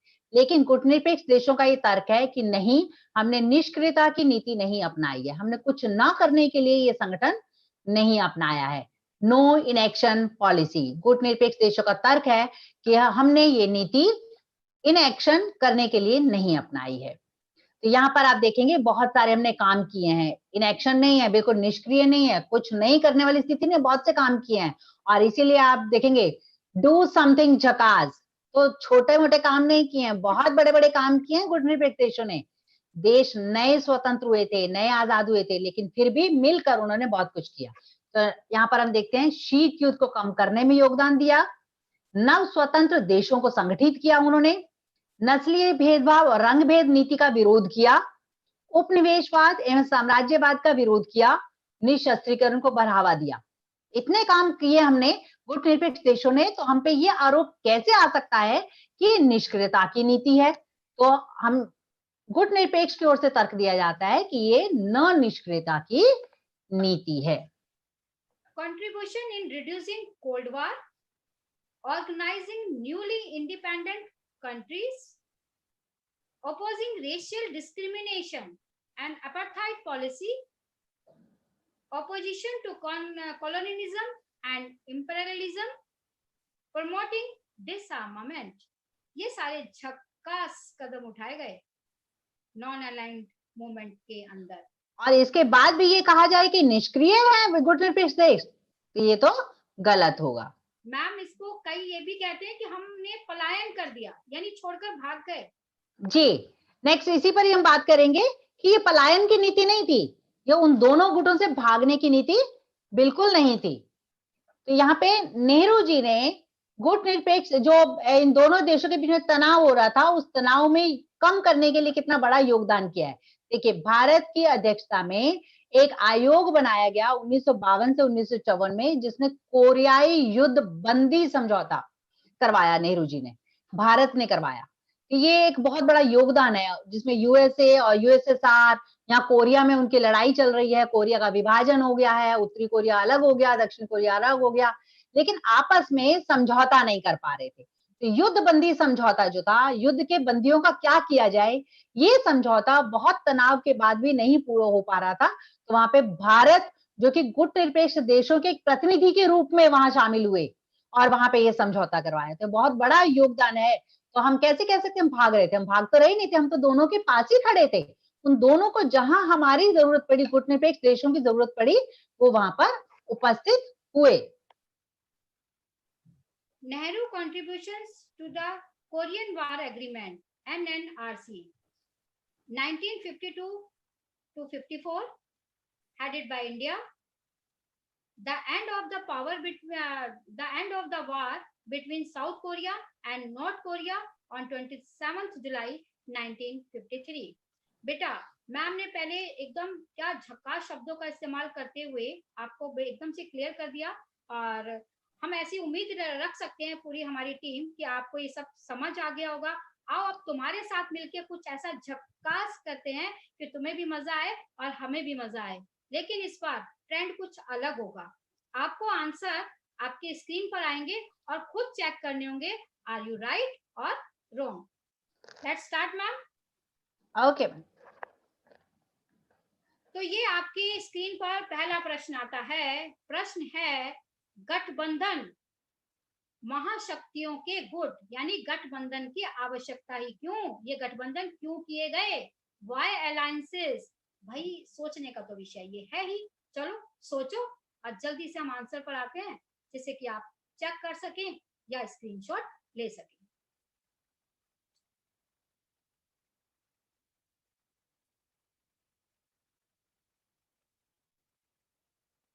इधर बैठे या इधर जाए, बहुत ही दुविधा में है। तो यहाँ पर मैं बात कर रही हूँ, गठबंधन क्यों थे ही क्यों गठबंधन। पहली बात कि गठबंधन भारत जैसे देशों को जो नए नए आजाद हुए, उन्हें सोचना पड़ रहा है कि वो इधर जाएं या उधर जाएं, ये सोचना ही क्यों पड़ रहा है। तो ये ब्लॉक्स थे ही क्यों, इन ब्लॉक्स में क्या फायदा था किसी को कि ब्लॉक्स बन रहे थे, ऐसे गठबंधन बन रहे थे। Nishi ma'am please.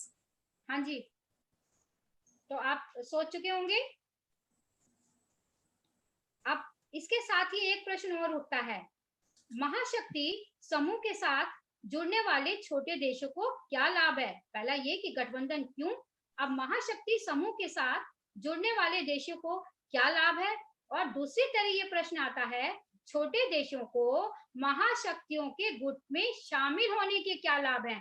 और बेटा ये 6 नंबर के क्वेश्चंस में आते हैं और आप इसमें 6 के 6 पॉइंट ले सकते हैं। What are the benefits to small countries joining with the super power group, और दूसरा, how the small countries benefited joining with the super powers group. तो ये आपको सोचने पर मजबूर कर देते हैं। हाँ जी, इस लड्डू की तरह घूम मत जाइएगा कहीं। प्रश्न ऐसे भी पूछा जा सकता है, प्रश्न ऐसे भी पूछा जा सकता है। आपको समझना ये है कि प्रश्न में वास्तव में क्या पूछा गया है। तो यहाँ पूछा गया है छोटे देशों को लाभ। यहाँ पे देखिए, छोटे देशों को महाशक्तियों के गुट में शामिल होने के लाभ। तो शब्दों का हेरफेर हो सकता है, लेकिन प्रश्न को समझना है आपने, किसके फायदे की बात की जा रही है, छोटे देशों के या महाशक्तियों के फायदे की बात की जा रही है। तो इसी तरह से इंग्लिश में आपके लिए प्रश्न है, what are the benefits to small countries joining with the superpowers and how the small countries benefited joining with the superpowers। जी निशा। हाँ जी, नेक्स्ट क्वेश्चन। क्वेश्चन क्या बेटा, ये जो पहले क्वेश्चंस पूछे गए हैं ये उनके आंसर्स हैं, तो आप इसको स्क्रीनशॉट ले लें क्योंकि हमारे पास अब टाइम भी कम बचा है। तो छोटे देशों को गठबंधन से क्या लाभ है, एक तो उन्हें मदद मिलती है, हमला होने पर उन्हें हथियार मिल जाते हैं अपनी सुरक्षा के लिए, उनको ऋण मिल जाता है, यानी कि जो पैसा वो लेते हैं उनको उसको वापस भी करना होता है, पर उस समय उनको मिल जाता है। तो एक तरह से उनकी अर्थव्यवस्था को आगे बढ़ाने के लिए मदद मिल जाती है और एक मंच मिल जाता है जिसके ऊपर वो अपनी बात को रख सकते हैं। तो ये छोटे देशों को फायदे इनसे होते हैं। हाँ जी, तो छोटे देश इन गठबंधनों में शामिल क्यों हो रहे थे। Benefits of alliances to small countries, first one is security, support in case कोई हमला, in case of attack, military support, new weapons they will get, financial assistance and loans, technological help, to benefit their for the betterment of their economy, a platform to discuss matters of common interest. तो वहां पर एक बहुत सारे देश बैठते हैं, तो उनके साथ मिलकर अपनी प्रॉब्लम्स को भी डिस्कस कर सकते हैं. तो वही कहते हैं ना, अकेला चना भाड़ नहीं फोड़ सकता. तो यहाँ अकेले अकेले में समस्याओं का समाधान नहीं हो सकता. तो इसलिए यहाँ पे एक गुट में शामिल हो जाते हैं ताकि अपनी समस्याओं का मिलकर समाधान किया जा सके. Nishi ma'am, there is another part of this question कि छोटे देशों को फायदे की बात तो हम कर रहे हैं, लेकिन क्या बड़े देशों को भी इससे कोई फायदा होता है? मैम, बड़े देशों को ही तो ज्यादा फायदा हो रहा है. बड़े देशों को वो कैसे? भाई छोटे देशों को तो उन्होंने अपने लिए साथ इसलिए जोड़ा कि उनका तैयार माल खरीद सके. वो जो हथियार बना रहे हैं उनको खरीद सके, वो अपने पुराने हथियार निकाल देंगे, नए रख लेंगे. ओके, तो देयर इज अ क्वेश्चन. फिर देखिए क्वेश्चन, महाशक्तियों को क्या लाभ है? तो महाशक्तियों को लाभ, ये क्वेश्चन भी इस तरह से शब्दों के हेरफेर के साथ पूछा जा सकता है.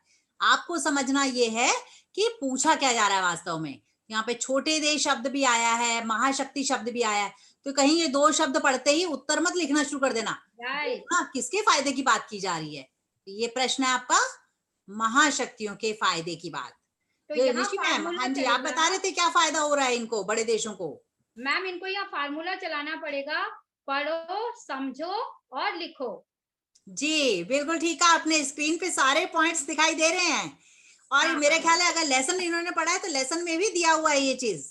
बिल्कुल बिल्कुल क्लियर है. तो पढ़ो और समझो, और मेरे क्या पॉइंट्स में ही दिया हुआ है आंसर आपकी बुक में भी. तो ये पहला बच्चों आपको ध्यान ये रखना है, ये 4 मार्कर क्वेश्चन है. आपको ध्यान इस बात का रखना है कि हेडिंग्स के साथ लिखेंगे आंसर अपना. हाँ. ये बहुत अच्छा प्रेजेंटेशन होता है आपका, आंसर का स्टाइल जो प्रेजेंट करने का होता है. अगर सीबीएसई पे हम देखते हैं तो बेस्ट आंसर शीट्स, तो उसमें भी आपको हेडिंग्स के साथ ही आंसर आपको मिलते हैं. तो यहाँ पे जैसे हेडिंग है महत्वपूर्ण संसाधन, फिर डैश करके उसको एक्सप्लेन किया हुआ है, क्षेत्र लिखा है, फिर डैश करके उसको एक्सप्लेन किया हुआ है. तो ये हेडिंग्स जो होती हैं ये बहुत इंपॉर्टेंट होती हैं आपके प्रेजेंटेशन में. तो इस चीज का आप ध्यान रखेंगे. तो बुक में ऑलरेडी है, आपको करना क्या है, उसको हेडिंग्स के साथ स्टाइल में लिखना है. तो मैडम ने जैसे कहा, निशी मैम ने, पढ़ो, देखो और समझो. ओके, समझो, लिखो. चलिए, दोनों गुटों में हमने कहा 2 गुट बने हुए थे, यूएसए, यूएसएसआर, सोवियत संघ और अमेरिका, 2 गुट बने हुए थे. तो एक में पूंजीवादी व्यवस्था है, एक में साम्यवादी व्यवस्था है. दोनों ही अपनी अपनी व्यवस्थाओं को फैलाने में लगे हैं कि ज्यादा से ज्यादा देश उनकी व्यवस्था को अपना लें. और भारत जैसे देश क्या हुआ, उनसे दूर जाके बैठ गए कि नहीं, हमें तो आप दोनों की व्यवस्था नहीं चाहिए, हम तो अपने अलग ही चलाएंगे. तो इन्होंने एक बहुत बड़ा संगठन भी बना लिया. तो मेरा ख्याल है अब तक आपको गुटनिरपेक्ष संगठन क्या है वो समझ में आ गया होगा, और वो किस प्रकार से उन दोनों गुटों को चुनौती भी दे दिया उसने. चलिए, अब नेक्स्ट आपके लिए है जी निशी मैम. हाँ जी, तो ये बेटा एक फ्लो चार्ट है जिसमें सारा डिटेल में आपको बताया गया है कि किस तरह से. निशी मैम, आवाज थोड़ी कम आ रही है आपकी. हाँ जी, ये एकदम फ्लो चार्ट है जिसमें ये बताने की कोशिश की गई है कि 1991 में यूएसएसआर का विघटन हुआ. इन 1991 यूएसएसआर डिसइंटीग्रेटेड, एंड उसके बाद जो दो ध्रुवीयता थी, बाइपोलर सिस्टम था वर्ल्ड में, वो एक ध्रुवीय ही रह गया, जिसको हम अमेरिकी हेगेमनी या अमेरिकी वर्चस्व के नाम से भी जानते हैं. चलिए, अब दूसरा गुट ही नहीं बचा तो अब क्या समस्या है? अब तो कोई तनाव होना नहीं चाहिए विश्व में. तो अब अभी क्या गुटनिरपेक्ष की जरूरत है? मैम, बात समस्या की नहीं है, बात है अपने आर्थिक विकास की, अपने सामाजिक, आर्थिक, राजनीतिक, सांस्कृतिक, मतलब शैक्षणिक, मतलब हर तरह के विकास की. यदि अगर हम अब टूट गए तो आपको लगता है कि अमेरिका हमारी मदद करेगा या कोई और विकसित राष्ट्र? कुछ उस कहानी जैसा नहीं है निशी मैम, जैसे किसान की सारी लकड़ियां बिखर गई तो उसको हम तोड़ना आसान हो जाता है. यही तो होगा, फिर सब अलग अलग टूट जाएंगे. तो गुटनिरपेक्ष देशों का इकट्ठे बना रहना ठीक है, मतलब बहुत बढ़िया है, उसे आज भी रहना चाहिए. ऐसा थोड़ी है कि अगर बुरे दिन आए तो इकट्ठे हो जाओ, अच्छे दिन आए तो अलग अलग हो जाओ. तो गुटनिरपेक्ष संगठन का इस तरह से बने रहना तो आज ठीक है, मतलब कि. हाँ, तो इसके लिए और क्या तर्क हो सकते हैं? भाई ये तो अपने अपनी सोच की बात है. कुछ बच्चा कोई ये भी कह सकता है कि नहीं, अब कोई आवश्यकता नहीं है, लेकिन उसके लिए एक तर्क देने पड़ेंगे. और मैं ऐसा इसलिए कह रही हूँ क्योंकि ये क्वेश्चन हमेशा आता है कि क्या आज की परिस्थिति में भी नैम का होना तर्कसंगत है, और उसमें बच्चों को अपने विचार लिखने होते हैं, आर दे एग्रीड और नॉट। बिल्कुल ठीक कह रहे हो मैडम। ये 6 नंबर का प्रश्न पेपर में देखा गया है, सीबीएसई बोर्ड के एग्जाम में भी देखा जाता है 6 नंबर का।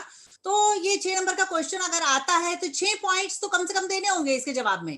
हाँ जी मैम, हाँ जी बिल्कुल। मैम। अब हम आज के होमवर्क की तरफ चलते हैं मैम। मैम इसी के तर्क पर पहले हम चर्चा कर लें। हाँ जी ठीक है। जी निशी मैम।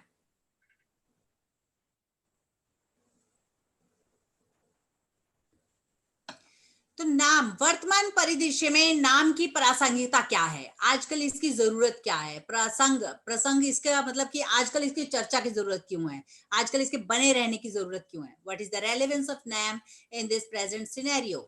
तो पहला हमने इसको 6 पॉइंट्स में इसको हमने आपके सामने स्पष्ट करने की कोशिश की है। इसका जवाब हम हाँ में दे रहे हैं, क्योंकि संगठन में शक्ति है। ये जो संगठन बन चुका है, संगठन में शक्ति है, तो इसमें फायदे में ही है। ये संगठन है, तो संगठन अगर टूट जाता है तो शक्ति कमजोर पड़ जाएगी, और इसलिए बने रहने में इसकी भलाई है। तो उसके पक्ष में तर्क दे रहे हैं हम।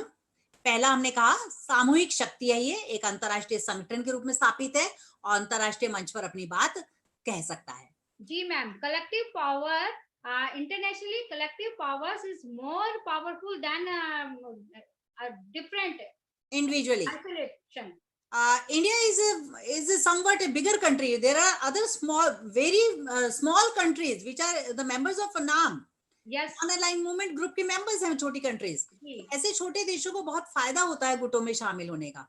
तो अगर अमेरिका के गुट में रहते हैं तो उनके दबाव में बने रहते हैं, गुट निरपेक्ष में रहते हैं तो यहाँ लोकतंत्रात्मक व्यवस्था हम कह सकते हैं, तो मिलकर फायदा उठा सकते हैं। तो दूसरा हमने कहा अमेरिकी महाशक्ति से सुरक्षा। तो वही हमने बात की, हमने पहले भी बात की कि अमेरिका का दबाव हम पे बना रहेगा अगर अमेरिकी गुट में शामिल होते हैं, और उसकी निर्णयों को मानना पड़ेगा। वो जिस प्रकार की घोषणाएं करेगा वो उनके सहयोगी देशों को मानना पड़ेगा। तो उससे भी हम बचे हुए हैं अलग संगठन होने से, और एक संगठन में होने से हम एक दूसरे की मदद भी बेहतर तरीके से कर सकते हैं। एक दूसरे से व्यापारिक लाभ होता है, बॉर्डर्स हमारे ओपन है एक दूसरे के साथ व्यापार करने के लिए, और एक अंतरराष्ट्रीय मंच पर हमारी जो आवाज है सुनी जा सकती है एकीकृत आवाज होने के कारण। यदि हम बिखर जाते हैं तो हमारी आवाज कोई नहीं सुन पाएगा, लेकिन हम एकीकृत आवाज है, एक संगठित आवाज है, इसीलिए अंतरराष्ट्रीय मंच पर हमारी आवाज सुनी भी जाती है। बेहतर, हम जो सब नए आजाद हुए हैं औपनिवेशिक देशों से, तो हमारी समस्याएं भी समान है। तो एक दूसरे की समस्याओं को समझकर उनका समाधान निकालना तो हम आपस में ही बेहतर तरीके से कर सकते हैं, कोई और हमारी समस्याओं का समाधान नहीं कर सकता। हाँ, तो प्रेजेंट जो सिनेरियो में collective power international organisation, number 2 security from US super power, number 3 help to each other, 4 trade benefits, 5 integrated voice on international platform, 6 better understanding facing same problems। तो बच्चों इसके साथ ही हम आज थोड़ा सा होमवर्क आपको दे रहे हैं, आपको उसको करके रखना है। उसमें कुछ क्वेश्चन होमवर्क क्या कि डराइए मत, हम इतना ही कर लेते हैं समीक्षा कि अभी आज तक हमने क्या सीखा, जो सीखा है उसे अपनी कॉपी में नोट डाउन कर ले। मैम ये डरते नहीं है, देखना अभी बच्चे ये भी पूछ रहे हैं कि हम होमवर्क कहाँ भेजें। चलिए तो बहुत अच्छी बात है, अगर ऐसा बच्चे सोच रहे हैं तो घर में अपने समय को व्यर्थ ना करें। शिक्षा आपका, क्योंकि जैसे ही लॉकडाउन खत्म होता है आपकी कक्षाएं शुरू हो जाएंगी, तो अच्छा है कि आप थोड़ा सा अपने को मेंटली तैयार कर लेंगे मानसिक रूप से। हाँ जी मैम, तो ये समीक्षा एक तरह से रिवीजन भी है और एक गृह कार्य भी है तुम्हारे लिए। आप इसका स्क्रीनशॉट ले सकते हैं। जो बच्चे स्क्रीनशॉट लेना नहीं चाहते वो इन क्वेश्चंस को लिख सकते हैं। मैं एक बार जल्दी से पढ़ रही हूँ। गुट निरपेक्षता से आपका क्या अभिप्राय है? What do you mean by... Nishi ma'am, ये सभी प्रश्न वही हैं जिन पर अभी हम चर्चा कर चुके हैं इस लेसन में, आज के लेसन में। राइट, वही है सारे। जी जी मैम। दूसरा क्वेश्चन है, छोटे देशों को महाशक्तियों के गुट में शामिल होने के क्या लाभ हैं, जो आपने अभी अभी पढ़ा है। तीसरा प्रश्न, महाशक्तियों को छोटे देशों को गुट में शामिल करने के क्या लाभ हैं। नेम के उद्देश्य क्या हैं? वर्तमान परिदृश्य में नेम की प्रासंगिकता क्या है? इसके साथ ये और लिख लें, अपने उत्तर की पुष्टि करें। आप जो भी हाँ या ना लिखते हैं उसके बारे में आपको तर्क देने होंगे। लास्ट क्वेश्चन है, क्या भारतीय गुटनिरपेक्षता की आलोचना उचित है? उदाहरण के साथ अपने उत्तर का समर्थन करें। मैम। ओके, तो ये प्रश्न हम आज इस सेशन में चर्चा कर चुके हैं। इन प्रश्नों के उत्तर आप इस सेशन में अभी नहीं समझ में आया है तो दोबारा इस सेशन को प्ले करके आप उनको उत्तर को देख सकते हैं। चलिए, मेरे का थोड़ा सा अब आपसे जान ले, आप अब कितना सीखे हैं। मैम थोड़ा जल्दी करना। जल्दी से इन प्रश्नों के उत्तर दीजिए, हमारा सेशन समाप्ति की ओर है। नैम का पूर्ण रूप क्या है? What is the full form of NAM? ये तो तुम सब सही लिख रहे हो बेटा, सही जा रहे हो, सही जा रहे हो। Ma'am next slide, because we have only 5 minutes. हाँ जी, शुरुआत करने वाले नैम के शुरुआती नेताओं के नाम बताइए। वही 5 मुस्कुराते चेहरे। हाँ, हमने इतने सारे नाम बताए, कोई एक नाम भी बच्चे बता देंगे तो बहुत अच्छी बात है। ये लीजिए, पहले सवाल के जवाब अब आ रहे हैं बहुत तेजी से। चलिए दूसरा सवाल, जल्दी से बच्चों, कोई नेता का नाम बताइए। Very good, very good. Bunesh, Jatin, Anuraj, बहुत अच्छे। अनुराग भी आंसर दे रहे हैं। इन 5 में से कोई भी एक नेता का नाम आपने सही बता दिया है तो आपका आंसर सही है। Very good. पूजा, महक, आंसर्स आने शुरू हो गए। Neeru, Sanjay, very good. नेहरू, बहुत से बच्चों ने तो नेहरू जवाब दिया है। नेहरू सबसे पहले याद हो गया बच्चों को। हाँ, अपने जो हैं। चलिए नेक्स्ट क्वेश्चन बच्चों, क्योंकि सेशन समाप्ति की ओर है इसलिए जल्दी से चलेंगे नेक्स्ट क्वेश्चन पर। अनीता, समीर, नेहा, अंजलि। जी मैम। ये अब आपके सामने एक प्रश्न है कि जो ये फिल इन द ब्लैंक्स है या तालिका है, इसको आपको पूरा करना है। मैम ने बड़ी चालाकी से, देखो बेटा ध्यान देना, मैडम ने बड़ी चालाकी से एक जगह तो नेता का नाम गायब कर दिया और दूसरी जगह किसी एक राष्ट्र का नाम गायब कर दिया। तो आपको ध्यान से भरना है इसको। Bharat dash, Indonesia, Sukarno, Ghana, Nkrumah, fill in the blanks, Gamal Abdel Nasser, Yugoslavia Joseph Broz Tito, और India fill in the blank. और फिर नीचे 4th नंबर पर फिल इन द ब्लैंक्स है एक, वो आपको सारे फिल करने हैं। जल्दी से कर डालो। हाँ बिल्कुल सही आ जाएंगे मैडम। ये 2 फिल इन द ब्लैंक्स हैं। पहले एक व्यक्ति का नाम बताना है और एक देश का नाम। लीजिए मैडम, नाम आने शुरू हो गए हैं। बहुत अच्छे। नेहरू, बहुत अच्छे बताया, वेरी गुड। अजीत, उसने मिस इजिप्ट बताया है, बिल्कुल सही जवाब है। चलिए, ये 2 हमारे फिल इन द ब्लैंक्स थे, जिसमें पहला नाम है जवाहरलाल नेहरू, दूसरा इजिप्ट। चलिए नेक्स्ट क्वेश्चन। को बराबर गाइड कर रही है, बराबर शाबाशी दे रही है। जी जी, वेरी गुड। नैम का मुख्य उद्देश्य क्या था? वेरी गुड, बहुत अच्छे बच्चे। What was the main objective of NAM? Non-aligned movement. Non aligned movement, गुट निरपेक्ष देश। मुझे लगता है आज का सेशन खत्म होने तक इतना तो समझ में आ ही गया होगा। नाम है क्या, इसके ऑब्जेक्टिव्स क्या थे, क्यों बनाया ही क्यों था ये। और देवेंद्र बेटा आप तो बता दो ये कौन सा चैप्टर चल रहा है? देवेंद्र दोबारा देख लेगा, ऐसी कोई बात नहीं है, दोबारा देख लेगा, समझ आ जाएगा उसको। नहीं वो समझ गया जी। जल्दी सोचो जल्दी। Ma'am next question. जी मैडम, इसका जवाब है संप्रभुता। अपने देश की संप्रभुता को बनाए रखने के लिए, शांति और विकास करने के लिए उन्होंने अपने गुट निरपेक्ष आंदोलन को अपनाया था। Very good. Non violent, Shobhiya ने लिखा है, वेरी गुड। चलिए नेक्स्ट क्वेश्चन। सविता मैम। जी मैम। अब हमें रोकना होगा क्योंकि टाइम काफी हो चुका है। चलिए, तो बच्चों के सोचने के लिए प्रश्न छोड़ देते हैं, अपने आप पढ़ के और इसको कर लेंगे। जी बच्चों, इस सवाल का जवाब आपको टेबल में मिलेगा। बुक में जो टेबल मिली है, टाइमलाइन बनी हुई है, उसमें इसका जवाब मिलेगा आपको। शैल वी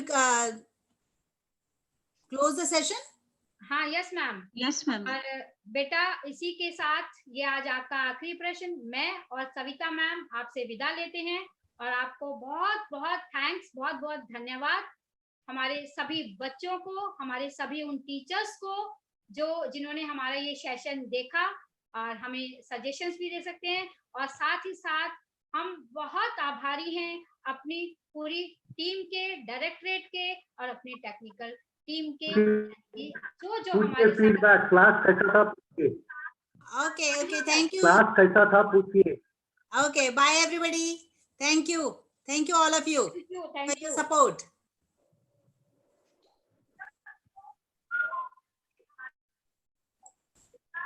श्रेणी सर, हेलो। हाँ जी, Thank you, Savita ma'am, Nishi ma'am for this wonderful session and class. I Thank you, hope बच्चों को सभी चीजें क्लियर हो गई होंगी।